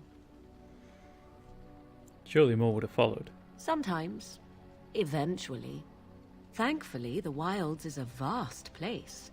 Once they found us, Flemeth would simply move us elsewhere, and we would be lost within the forest once again. I did not understand the danger we faced until I was much older. I had never heard of apostates or maleficarum. They probably thought you were dangerous, with good reason. Is it true, then, that given enough time, the prisoner will learn to love the cell? The Chantry sees any mages not leashed to the circle of magi as apostates. And apostates could become maleficarum, evil mages that resort to blood magic and become demon-enslaved abominations. It may even be true. Still, those of us who prefer freedom see no reason to submit.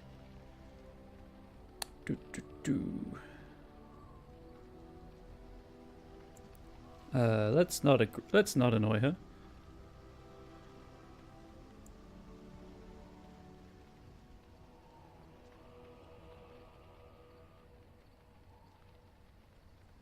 I might reload this. No? I am not surprised you say such. Enough of this talk, Yep. Give that a solid reload. Oops. I think it was that one.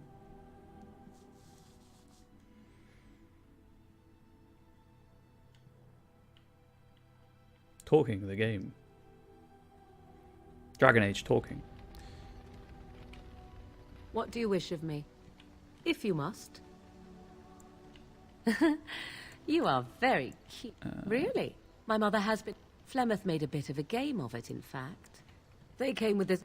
Flemeth... And then the true game began. Oh, sometime.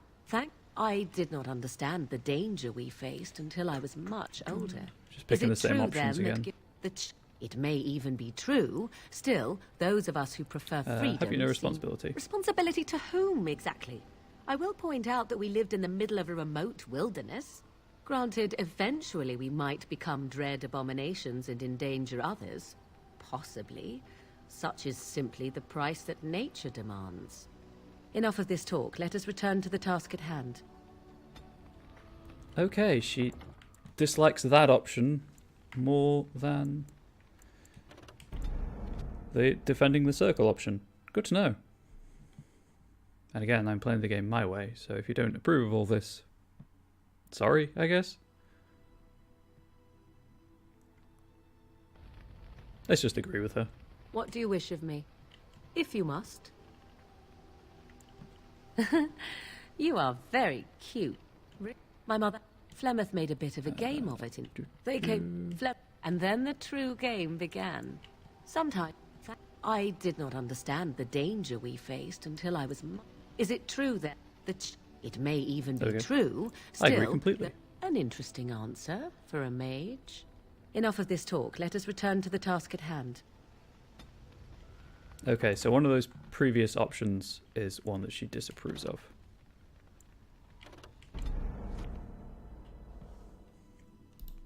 I guess.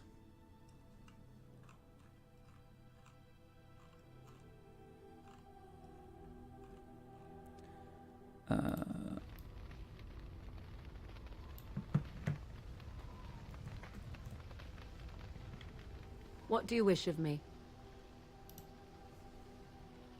If you must.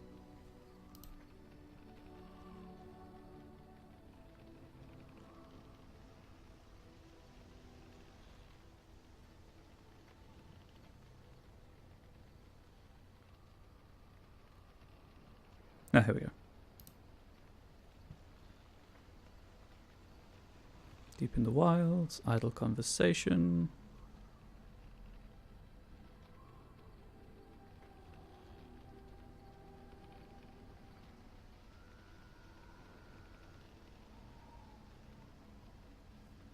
Oh, whoops.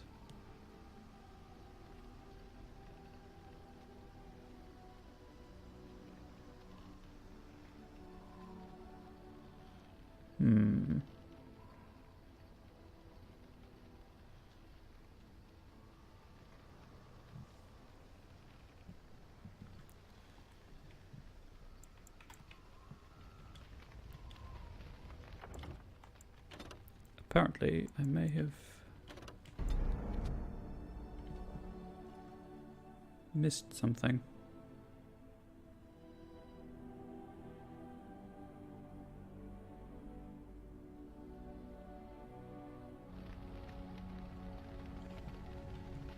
What do you wish of me?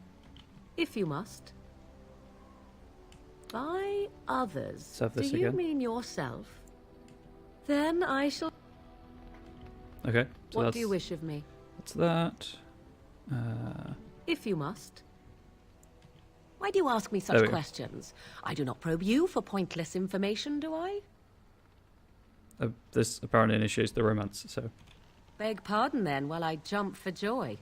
What is it you asked if I grew up in the wilds? A curious question. Where else would you picture me? For many years it was simply Flemeth and I. The wilds and its creatures were more real to me than Flemeth's tales of the world of man.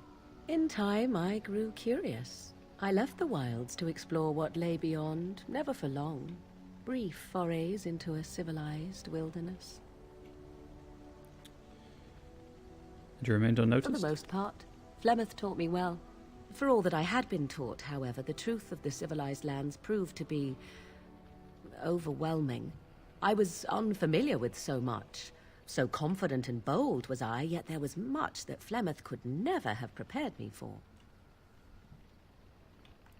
Very daring. That sounds like you. Equal parts daring and foolhardy, perhaps. Only once was I accused of being a witch of the wilds, and that by a chastened who happened to be traveling with a merchant caravan. He pointed and gasped and began shouting in his strange language, and most assumed he was casting some curse upon me. I acted the terrified girl, and naturally, he was arrested. Oh, apparently pitying the Templars was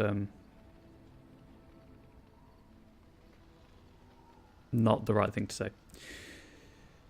That's quick thinking. Men are always willing to believe two things about a woman. One, I played the weak. The point, not that I did not have trouble. There are things about human society which have always puzzled me, such as the touching. Why all the touching for a simple greeting? I have no idea. I'm not human. Do not speak to me of trivialities. Your culture is not so entirely different. There were many nuances that Flemeth could never tell me of. When to look into another's eyes. How to eat at a table. How to bargain without offending. None of these things I knew. I still do not understand it all, truth be told, but then I gave up long ago any hope of doing so. When I returned to the wilds last, I swore to Flemeth that I had no intention of leaving again. Well, I'm glad it worked out this way at least. Yes? Let's ignore the entire Darkspawn threat and the presence of a simpleton as your only other Grey Warden ally, then. Not that I lack appreciation for the intent of your comment. Thank you. Well, let's get on with it before the ground opens up and swallows us, yes? There we go. So you get buffs. Companions get buffs if their approval is over a certain threshold. Yes?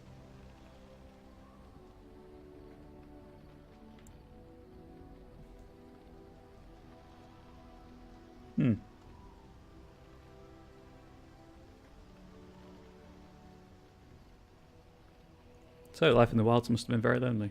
At times, perhaps. A world full of people and buildings and things was all very foreign to me. If I wished companionship, I ran with the wolves and flew with the birds. If I spoke, 'twas to the trees. Sounds wonderful. For a time, but one can only remain a child for so long. I recall the first time I crept beyond the edge of the wilds. I did so in animal form, remaining in the shadows and watching these strange townsfolk from afar.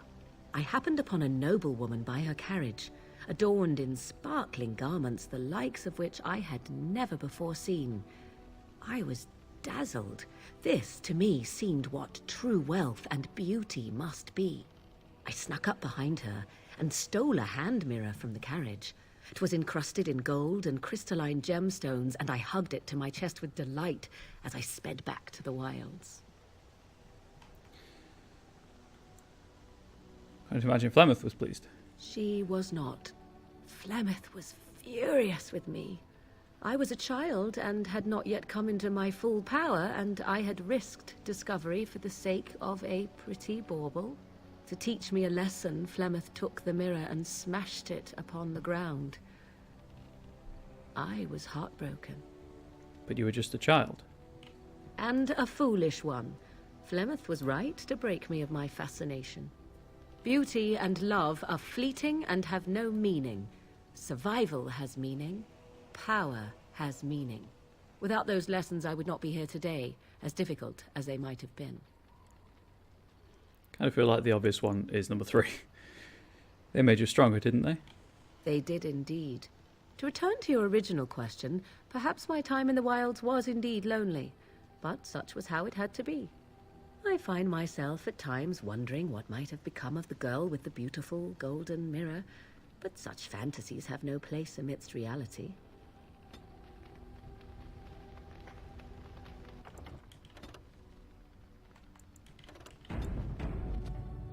Right, let's see where she is on the approval track now. Pretty high. Ish. You kind of have to guess, because there's no numerical increments, obviously. Let's leave it for now, because you can kind of rush through the entire friendship without meaning to, which is what I did last time. Just by talking to them for a long period of time. Nothing over there, so...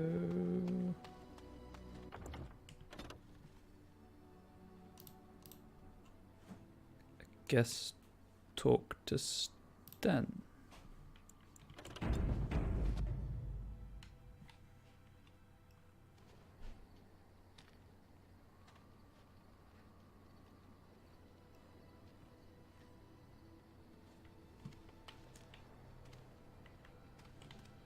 Why are we stopping?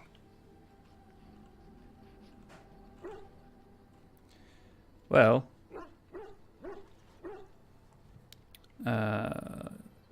we're working together. I think I should get to know you. There are darkspawn to be fought. Is this delay needful?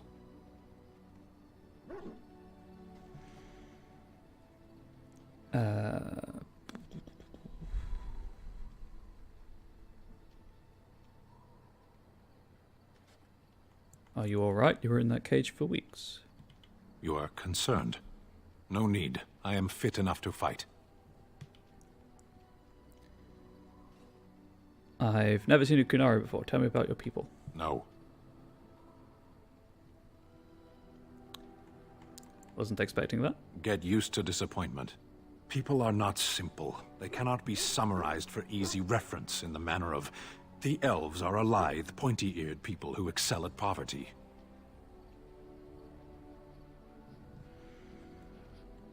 A little hostile, aren't we? Many humans have said that to me. I do not understand it. If I were indeed hostile, you would be bleeding. I feel like he has a point. He does have a point there.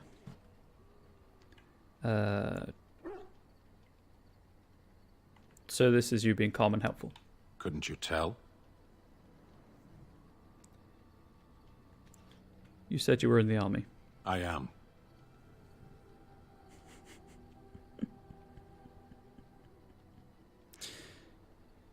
Okay, why would the Kunari send soldiers here? The Antam are the eyes, hands, and mouth of the Kunari. We are how my people know the world. Doesn't that make your view of things a little skewed? Compared to what? Well, good question. What does anyone truly know of the world? The world changes. We change. The Antam observe what we can, just as you do. There is no point to this. We are keeping the Darkspawn waiting.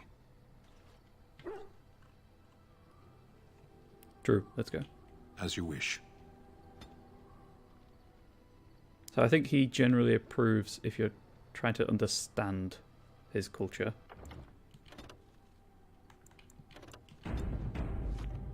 Let us start again.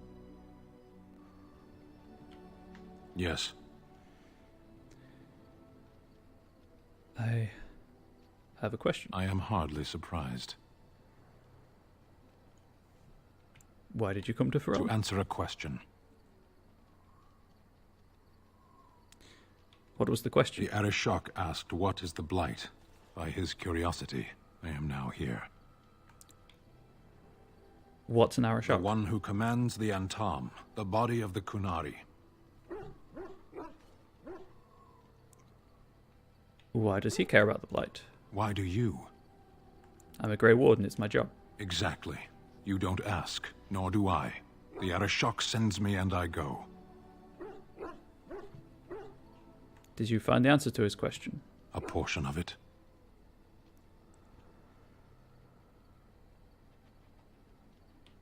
Don't you have to report back then? Yes.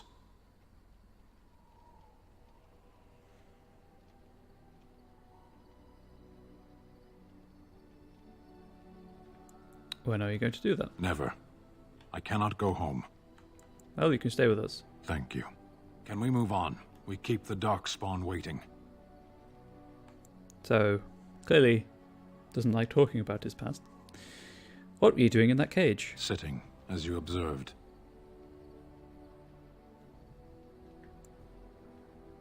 Very funny. Thank you.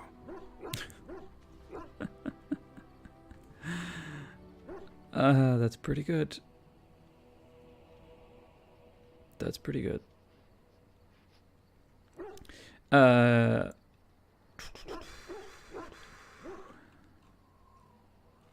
think any of these are really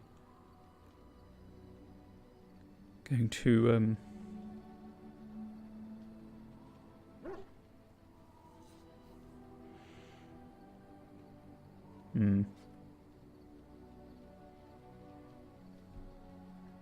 Let's drop this for now. Parshera, was there anything else? Want to discuss something you mentioned? Speak then.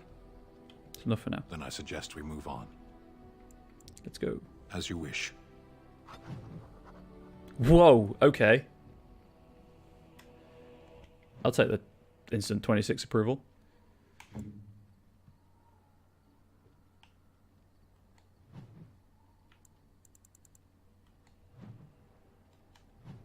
So is it tracked here?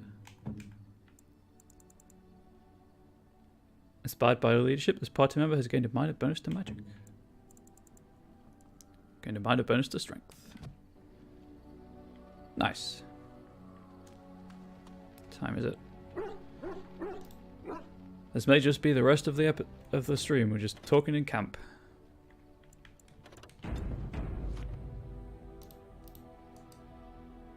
But I'm cool with that, so.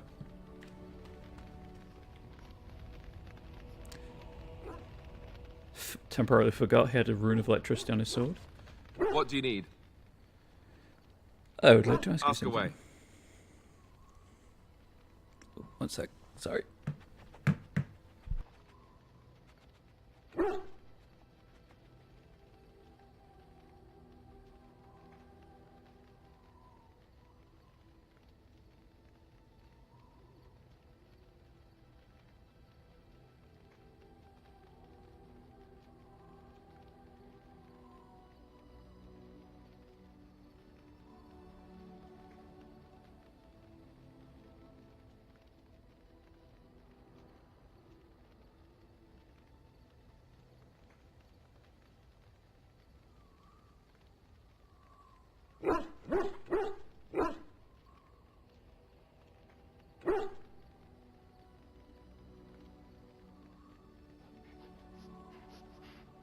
Sorry. It's unpleasant when that happens. I've asked about that, I've asked about that. Why have you remained a Templar if you hate the Chantry? Have you seen the uniform? It's not only stylish, but well made. I'm a sucker for good tailoring. Okay. Okay. I kind of want to say that, if I'm being honest.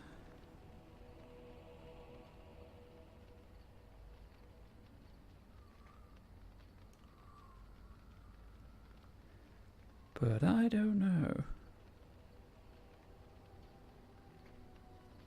In that case, you should have become a mage. Oh, you aren't kidding. I think the Templar uniforms are as colourful as they are just so the Templars didn't feel dull in comparison. Last thing you want when you're about to take down some Maleficar out in the woods is to have him point and laugh at your taste in clothing, am I right? That is true. That is true. Seems like that might happen anyway, though. Oh, ow, ow. Stab wounds to the pride are the worst. You don't really want to know about my being a Templar, do you? It's really quite boring. Well, I kind of do, but make up something more exciting. You know, I like the way you think. You're all right. If you're really curious, then I'll tell you. The truth of the matter is, that I did hate going to the monastery.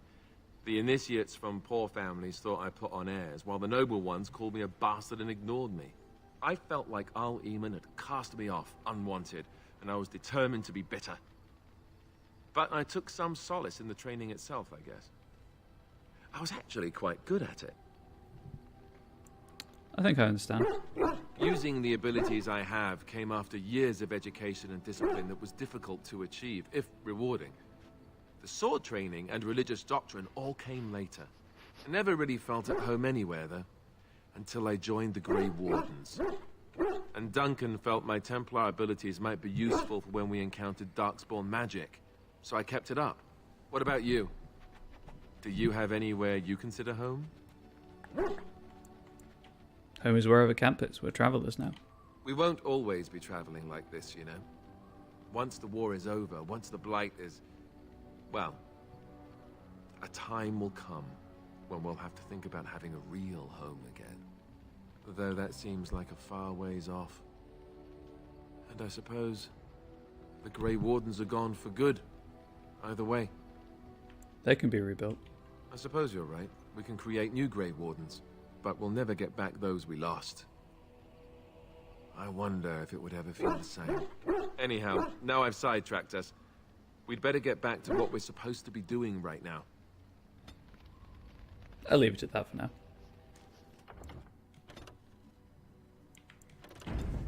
Because I'll have other people to talk to soon enough.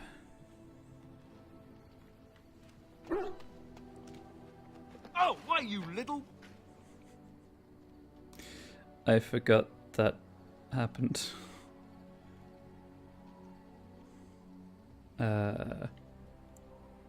What? Your furry friend here took offense at me getting near his food. He snapped at me, look.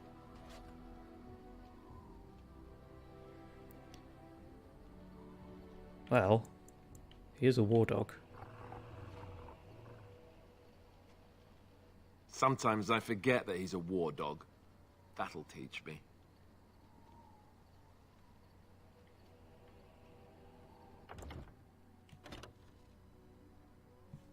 Is that a...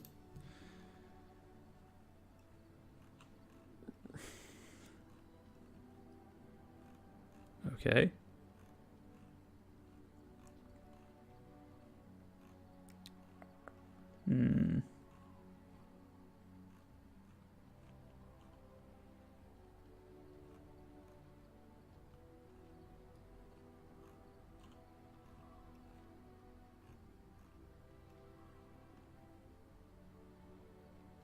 Oh.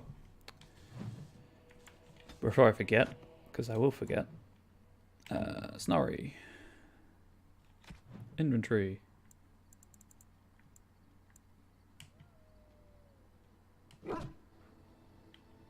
Just for being a good boy. He hasn't lost. He's at 100 approval, but he's being a good boy.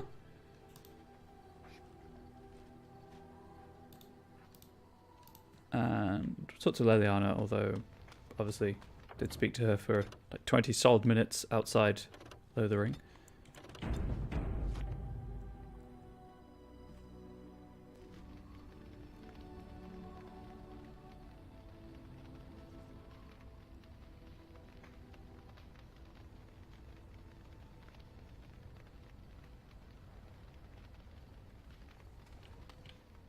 Yes?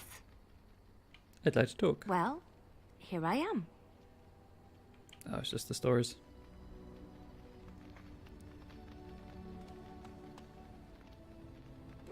What's her current approval?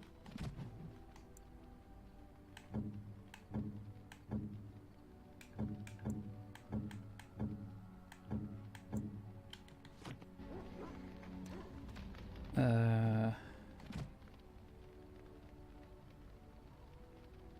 don't know if any of these are appropriate gifts. Nope. This is an alphabetical order, you idiot.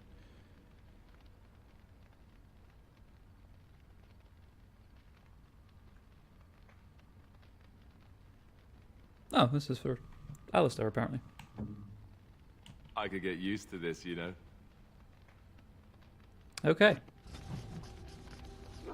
Oh, Sweet. So that's all that. Talk to the merchant in the corner.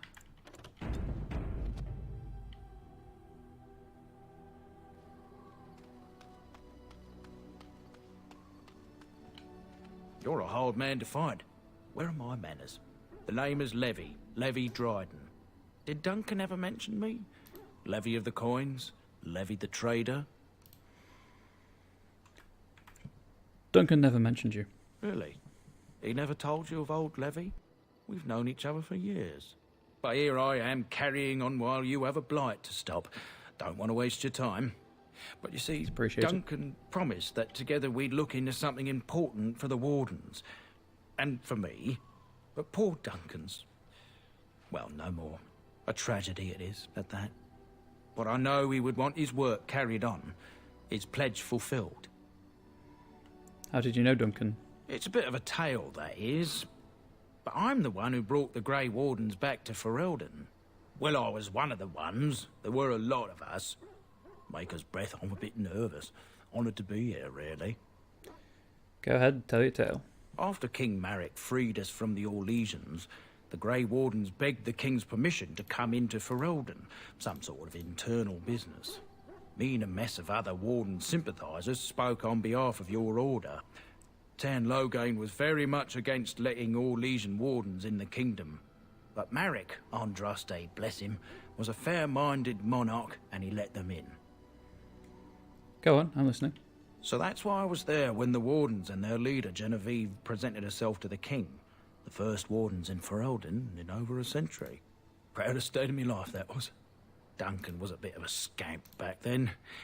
We were of an age and struck up a friendship. The King himself went with the Wardens on their mysterious business. When he returned, he rescinded King Ardland's decree, and the Wardens came back to Ferelden for good. Why were the Grey Wardens cast out by Ardland? People say it's because the Wardens have become terribly unpopular. Just soaking up ties and not doing a bleeding thing for the kingdom. I say that's bollocks, as recent events have shown. Marek rescinded the decree, just like that? Marek was a bit of a visionary. A powerful mind, that one. In his travels with the Wardens, he must have seen how important their cause was, and been moved by it.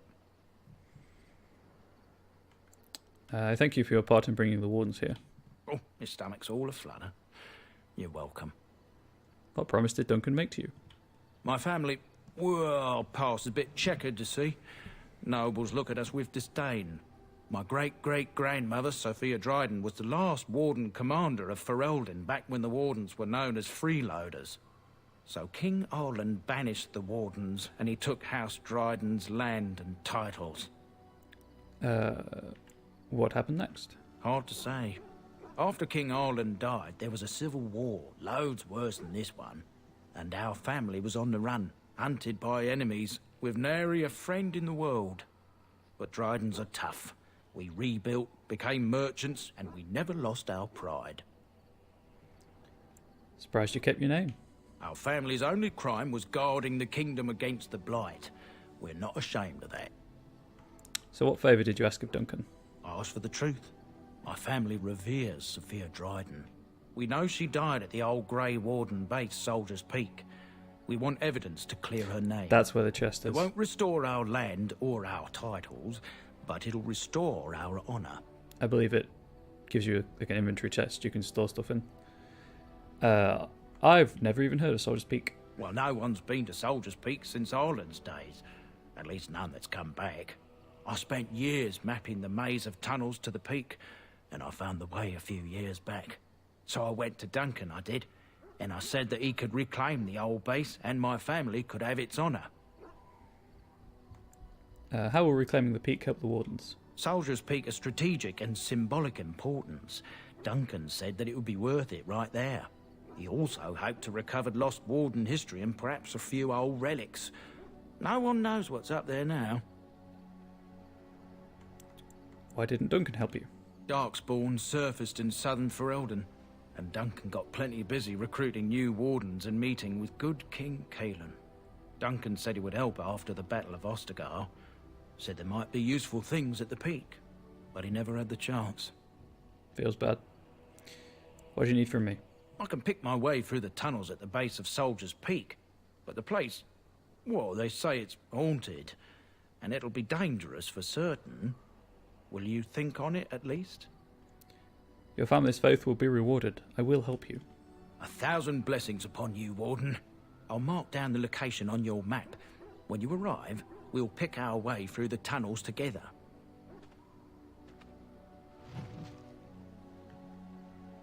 And now he's gone.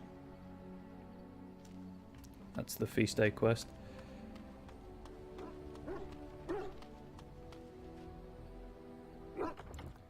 Save, read some codex entries, and then head out for the tower.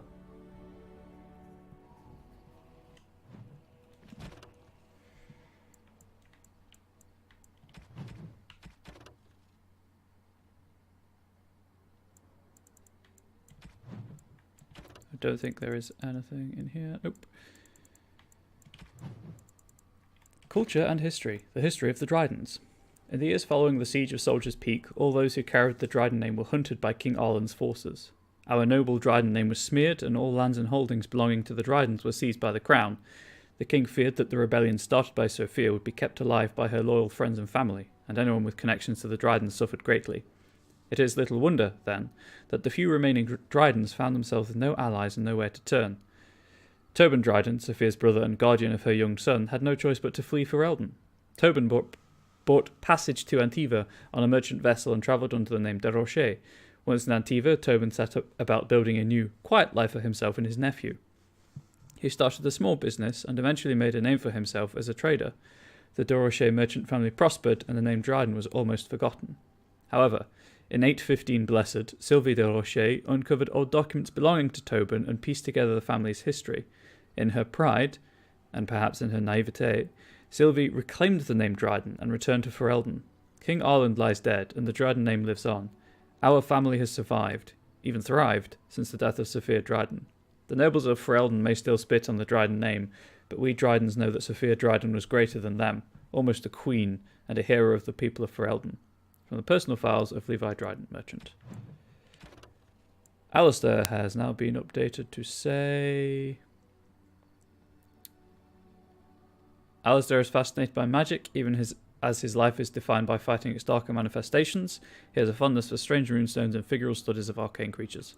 So that's a clue about the gifts to get him.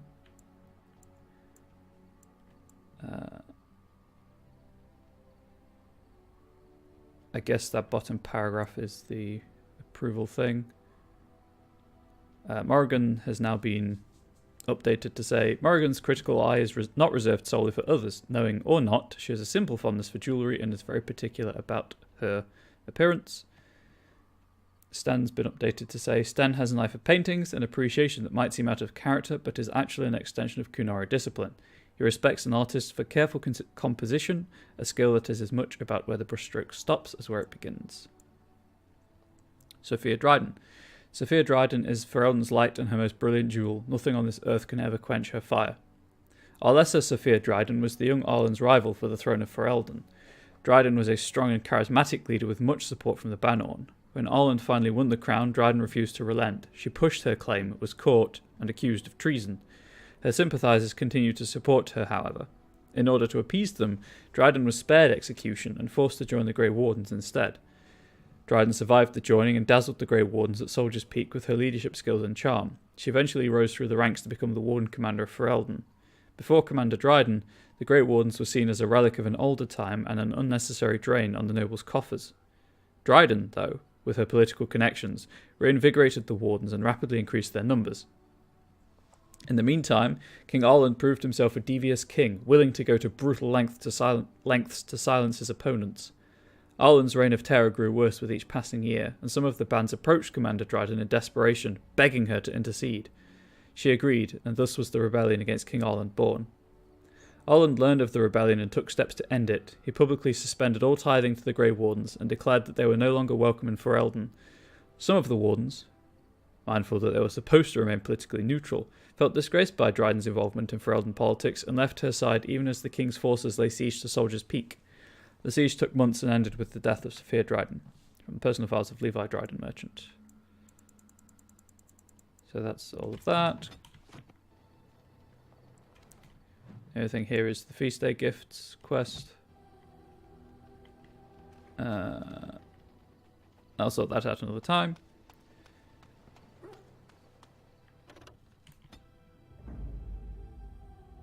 Well,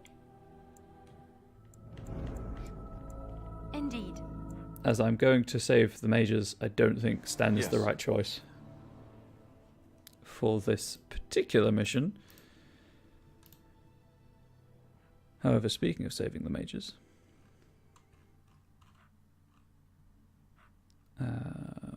where is it? There it is.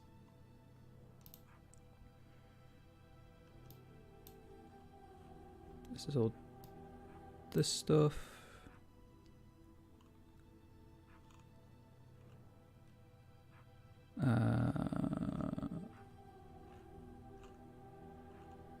Okay, that might have been not the right thing to click on.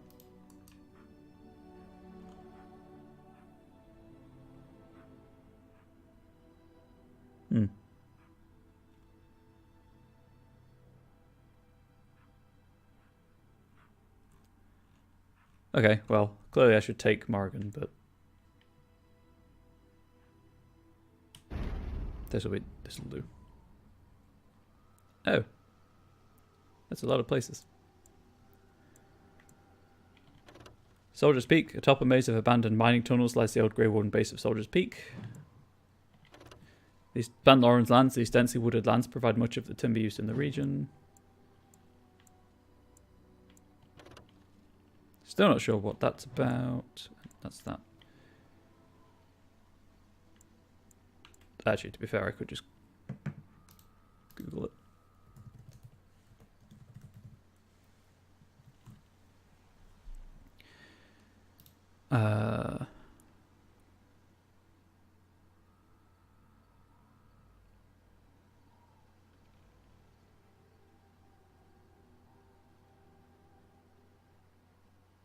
It's just a small area to be explored.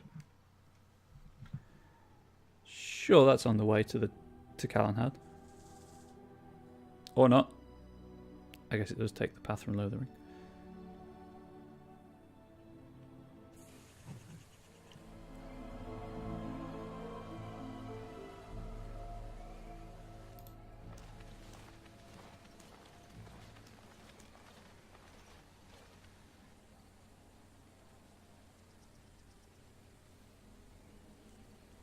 Take a closer look at the unarmed man. You are surprised to recognize the uniform of King Kaelin's honor guard. A memory comes to you. You fought alongside this man at Ostagar. Oh, wait. Oh, yeah, this is how we get back to Ostagar for the DLC stuff. Take a closer look at the guards. Guards wear the uniform of Ban Loren, a minor lord well known and little loved for the fluidity of his allegiances. Join the fray.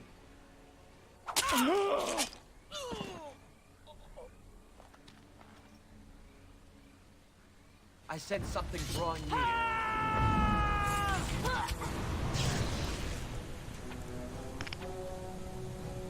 As you wish. Let's just do that. This should be easy. On. Let's get started. Now you're all on fire. I'm stunned apparently. That is less than ideal.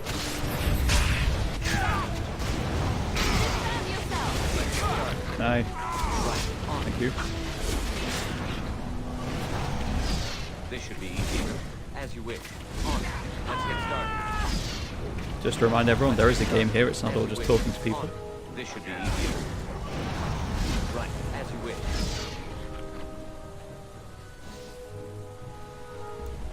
Cancel that spell.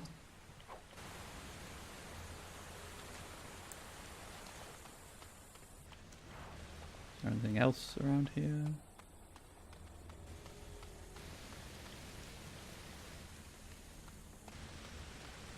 I mean, I'll be leaving soon, but beforehand, collect all of the things.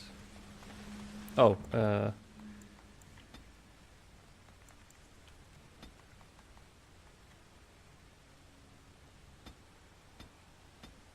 just noticed it's a bit dark. Sorry.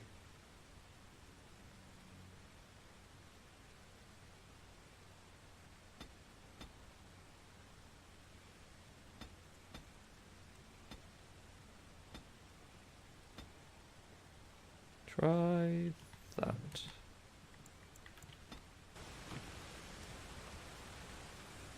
See how that goes. It's a bit washed out for me, but hopefully it's better, as a better viewing experience.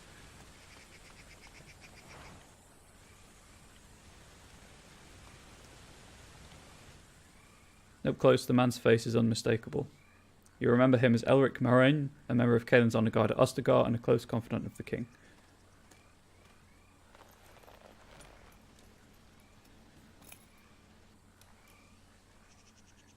Thank you. I didn't expect the band's men to notice my escape so quickly. I tried to hide here in the woods, but there wasn't time. And now I'm a dead man. Well, you aren't dead yet. You were there in Ostagar. You know how things went. For me, it was either this, or die in some darkspawn's belly, or be hung as a deserter. Yes, I recognise your face. You were there with the Grey Wardens, one of Duncan's new recruits. I was to guard the king. He was my friend, understand? Maker. All that time in Ban Loren's prison. And I couldn't stop thinking about all they suffered that one dark night at Ostagar. It's not your fault they died. I know. Even had Logain's men not turned their backs on us, the Darkspawn were too many. Even Caelan, for all his bravado, knew there would be no victory at Ostagar. The king entrusted me with the key to the royal arms chest. If anything were to happen to him, he said, it was vital I deliver it to the Wardens. Do you still have this key?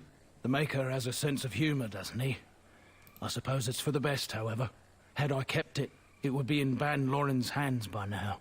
Why am I not surprised? Is there someone else we should be bringing back from the brink of death instead? I was afraid. I thought I would lose it on the battlefield, so I stashed it in the camp. Please. It's probably still there. You don't think the Darkspawn found it? I hope not. Would they know how to work the lock, even if they did? The key's behind a loose stone at the base of a statue. I'll draw a map for you, so you'll know where to search. You'll be taking me along, won't you? Call me sentimental, but I left behind some dark spawn that really deserve a sword through the middle. It is vital that the king's documents do not fall into the wrong hands.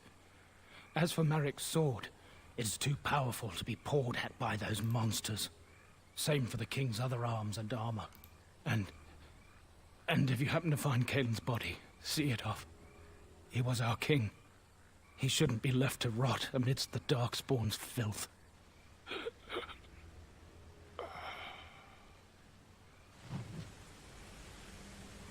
There we go, just checking something, sorry. Bear with me.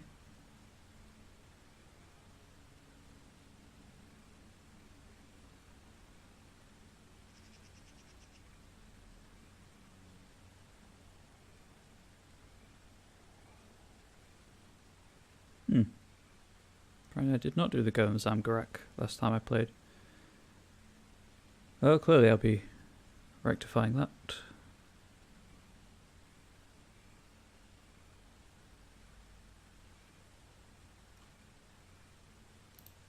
Cool. So this is a recommended story order anyway. Just drop that down there.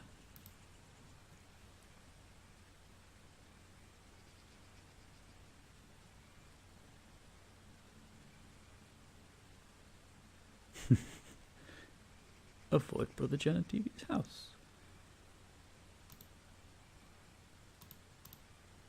Anyway.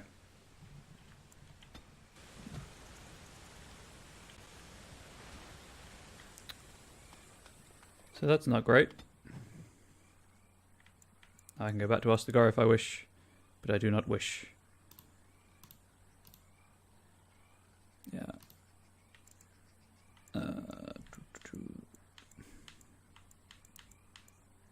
Thank you.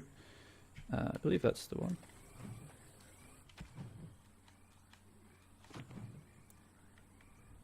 Current quests.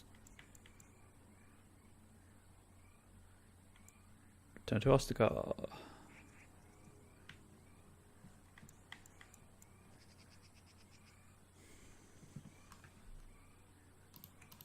I think it's this one.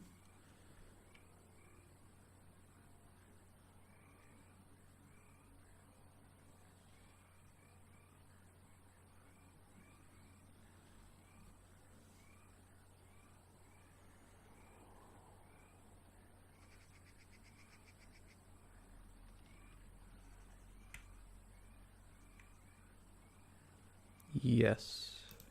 Let us go and get the party chest so I can drop stuff off that I don't need right now. Soldier's Peak.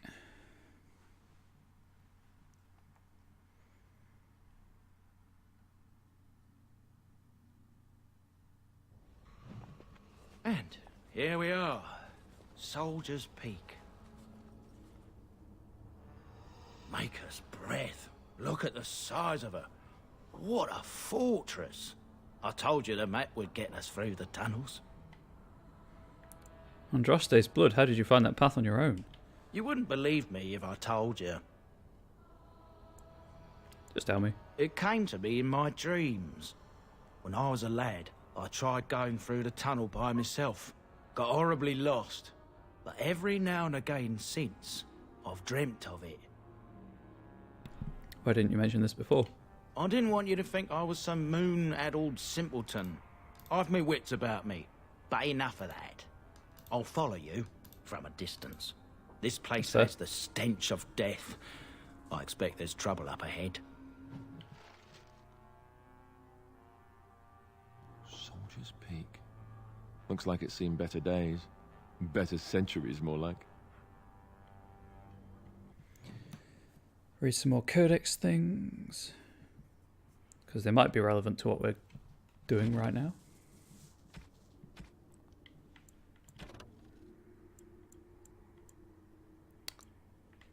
Or not. Or not. Just the credits for the DLC.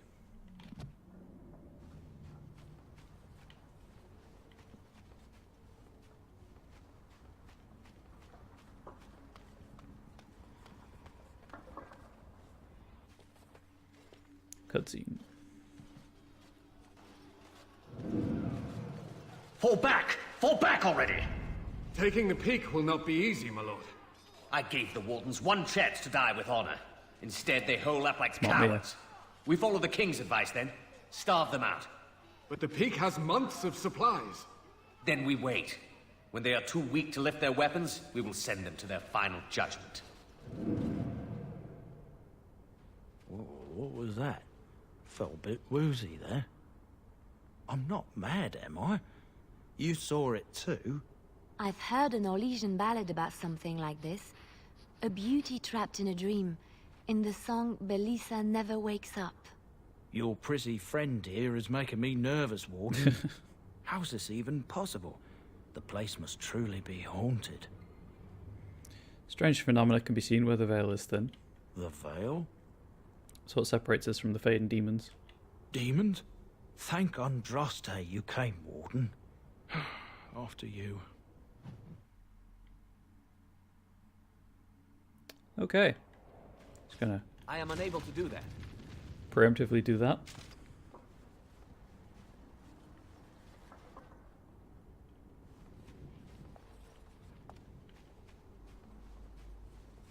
Watch for the demons.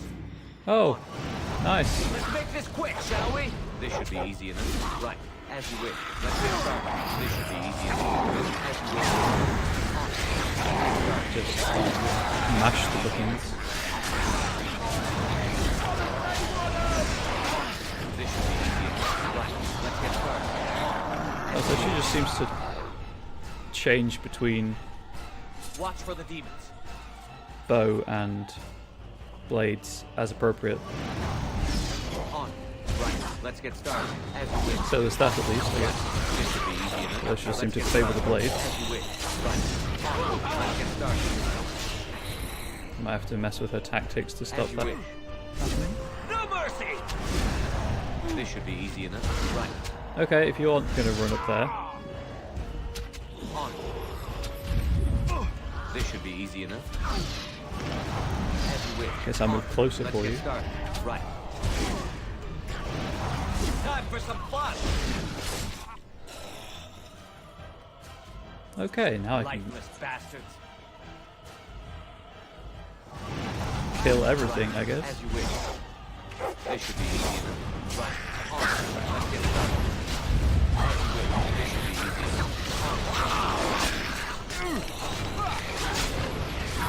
There we go. As you wish. Heal up at least. Let's get started.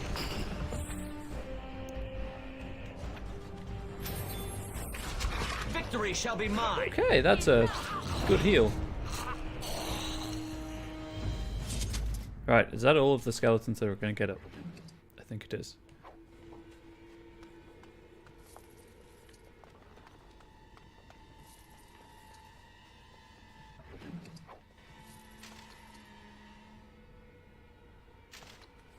Guess I'll go this way.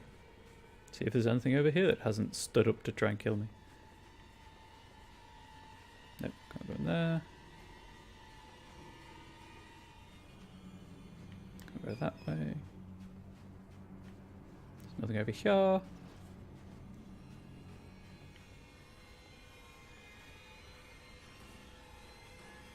Clearly some stuff up there, and there's clearly some stuff over here.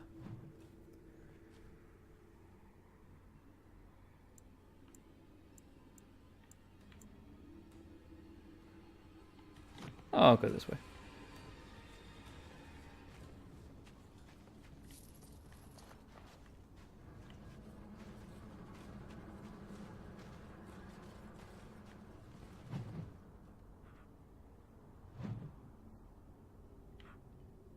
Honestly, kind of expected that to be the Mabari dominant spot.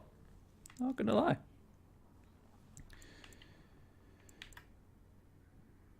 Just find everything I can. Okay.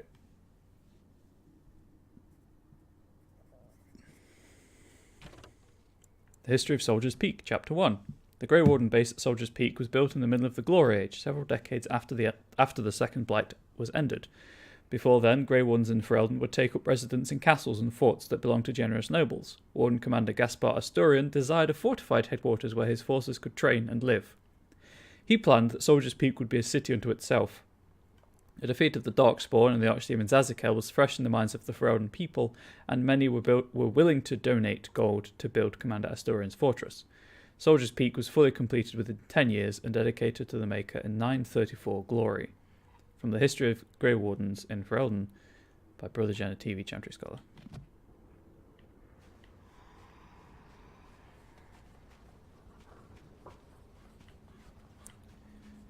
I guess it's up the stairs then. Being as there's nowhere else to go.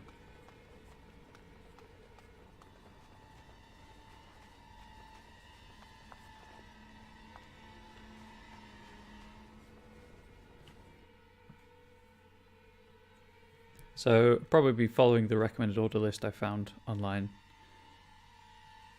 so that we can see as much of the game as possible in a logically consistent and narratively fulfilling manner. My spells are of no use in this matter, Commander. There is more to leading men than sorcery, Avernus. I will remind them that they're wardens. Men, I won't lie to you. The situation is grim. Our forces outnumbered, our bellies empty, and our hearts are sagging. But we are wardens! Darkspawn flee when they hear our horns. Archdemons die when they taste our blades. So are we to bend knee to a mere human despot? No! I, for one, will never give up! I, for one, will never surrender just to dance on Arlen's gallows.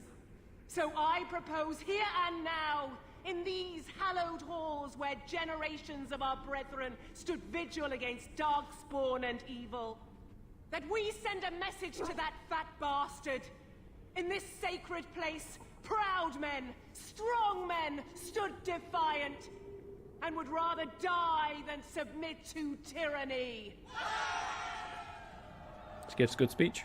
So brave, even when starving, and my great-great-grandmother stood with them. It sounds like there's greatness in your blood. Oh, well, that's kind of you to say. Generations of Dryadens have said that our stock were lions. Fierce, proud, and noble. But I've gabbed enough. Lead on, my friend. Statement of defiance. Okay. This poster reads, on these grounds virtuous men stood against the tyrant. They stood defiant and stood for freedom, and they died. It is signed by the Grey Warden defenders who were besieged by King Arlen's forces. Read the names of the fallen. Captain Malo the Black Ferret, Chairthrower Lopez, Sir Derek of Orlais, and Jason the Longbow. Alan the Quibbler, Cartography Martyr, David the Silent, Dustin the Colourblind, Ebinger of the Bovine Brethren, Farrell the Feral, Sir Graham the Untiring, and Jason Sonley's Argonaut. Jason without the Argonauts, huh?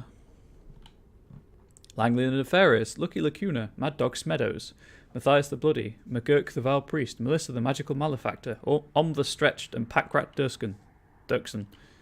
Sergeant Red Morrison, Santos the Silent Scimitar, Vitriolic Eric, Weak Eye Santos, and Wellburn the Exhaustive Fire.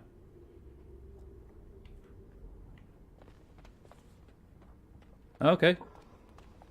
Kind of figured that would be a codex entry, but sure. This should be easy enough. Oh, demons. As you wish. Sometimes.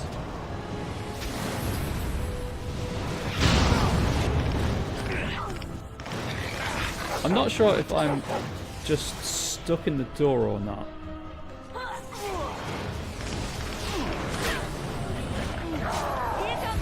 Weird. I was paralyzed. Right, let's get started. On, as you wish.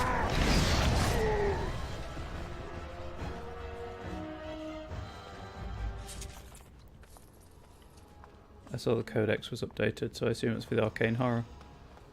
Note.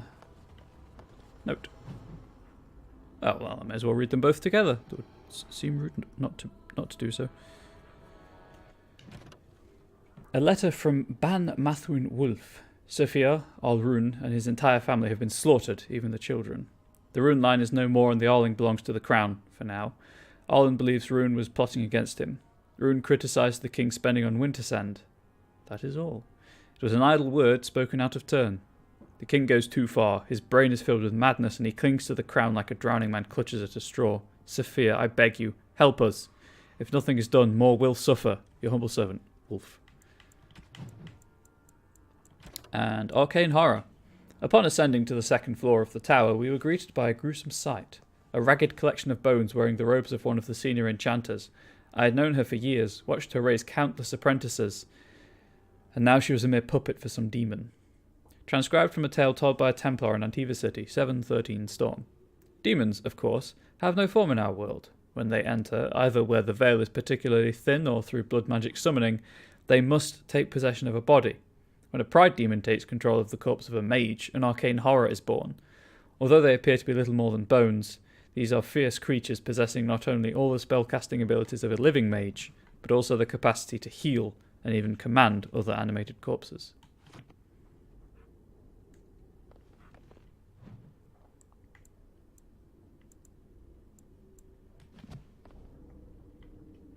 Go this way first. That was a spooky ghost right there in the background. This should be easy enough. You should run while you can. Nope. Right. Nope. What? Oh, you fool. Now that's committed to the internet for all time. As you wish. Let's get started. This should be easy enough. Let's get started. As you wish. On, as you wish.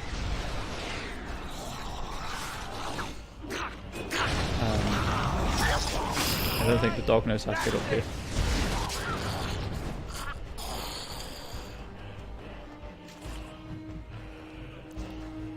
Read that in a moment.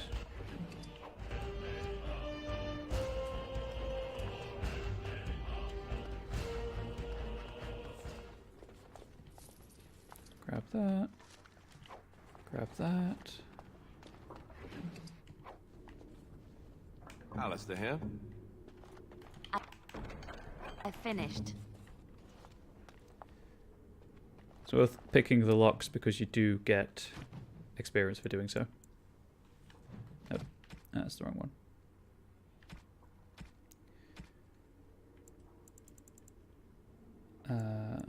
Yep, that's fine.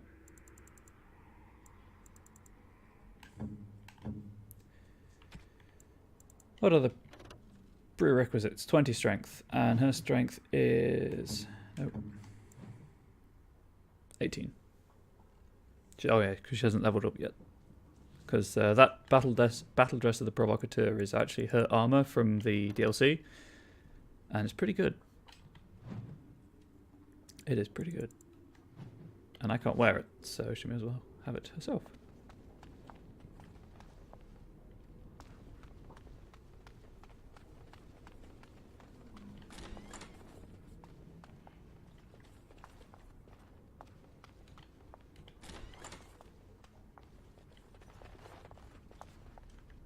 Can I climb this? I doubt it. I cannot climb it. Never mind. Who lit the fire?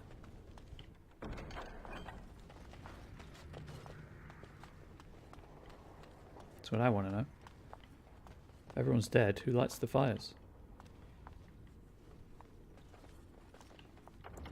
Save the game.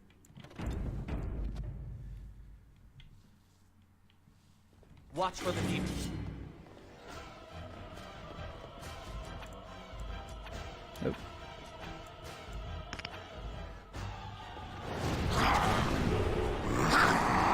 There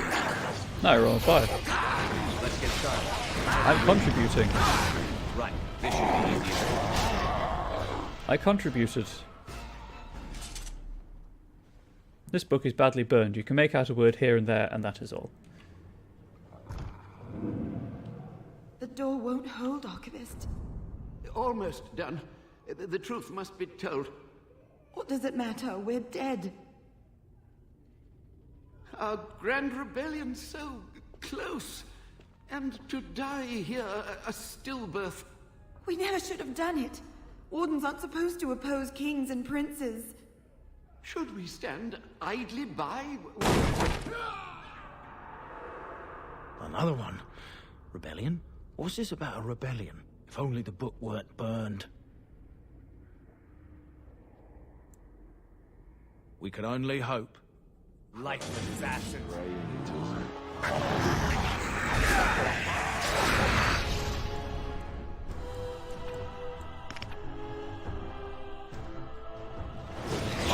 I never liked it.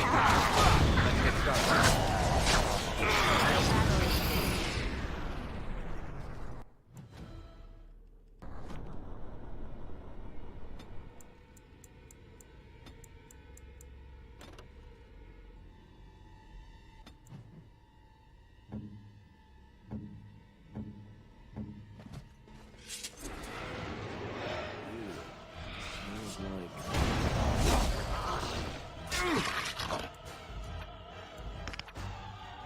As you wish. Right, let's get started. This should be easy.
I realised I was muted. I'm sorry. It's because I took a drink. I don't know how long it's been muted. Whoops. Thank you for pointing that out, though. Corpse! To anyone who doubts the wickedness of blood magic, I say, with your own hands, strike down the corpses of your own brothers who have fallen in battle to a Maleficar, then we may discuss morality. Knight Commander Benedictus, in a letter to the Divine, 546 Exalted. The walking dead are not, as the superstitious are wont to believe, the living come back for revenge. They are, rather, corpses possessed by demons. The shambling corpse, controlled by a demon of sloth, causes its enemies to become weak and fatigued. Corpses possessed by rage demons go berserk and simply wade into their opponents mindlessly. Devouring corpses are held by hunger demons and feed upon the living. The more powerful demons rarely deign to possess a dead host. Skeleton. The demons of the Fade are jealous of the living beings they sense from across the Veil. They constantly push against the boundaries of the Fade, and when they finally cross over, they attempt to possess the first living creature they see. They are unable, however, to distinguish that which was once living from that which still is. In fact, a corpse provides an even more tempting target to a weaker demon, as it has no will with which to resist the possession. The demon cannot rationalize why this is so, it only sees a target and grasps at the opportunity. A skeleton is exactly that, a corpse animated by a possessing demon. Upon finding itself trapped within a body that cannot sustain it, the demon is driven insane. It seeks to destroy any life that it encounters, attacking without thought to its own welfare.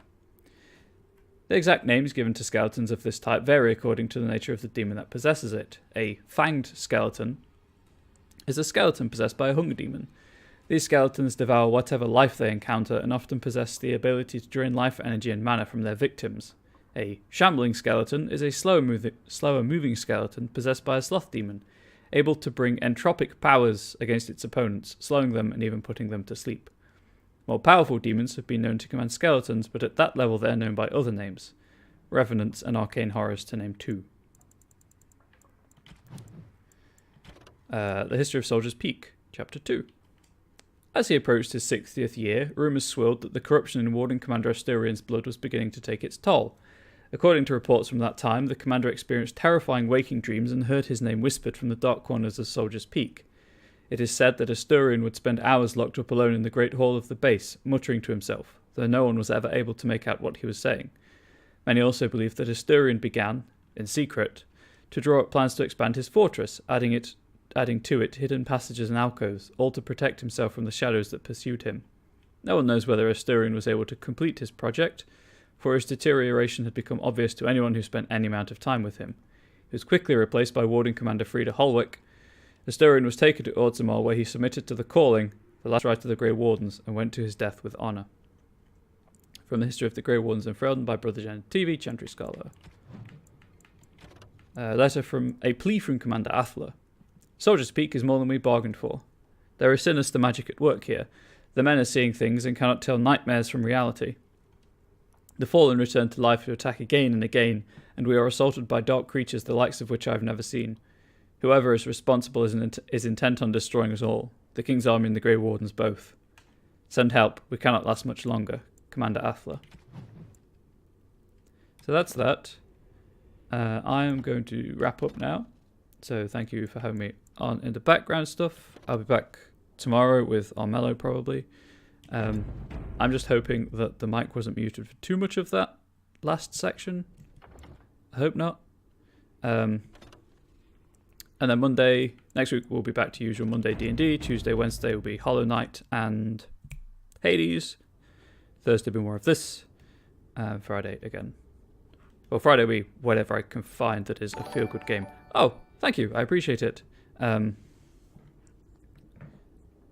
Yes, thank you. I do appreciate it. I hope too much of this wasn't muted. If it is, I will, I guess, go back and record the codex stuff anyway.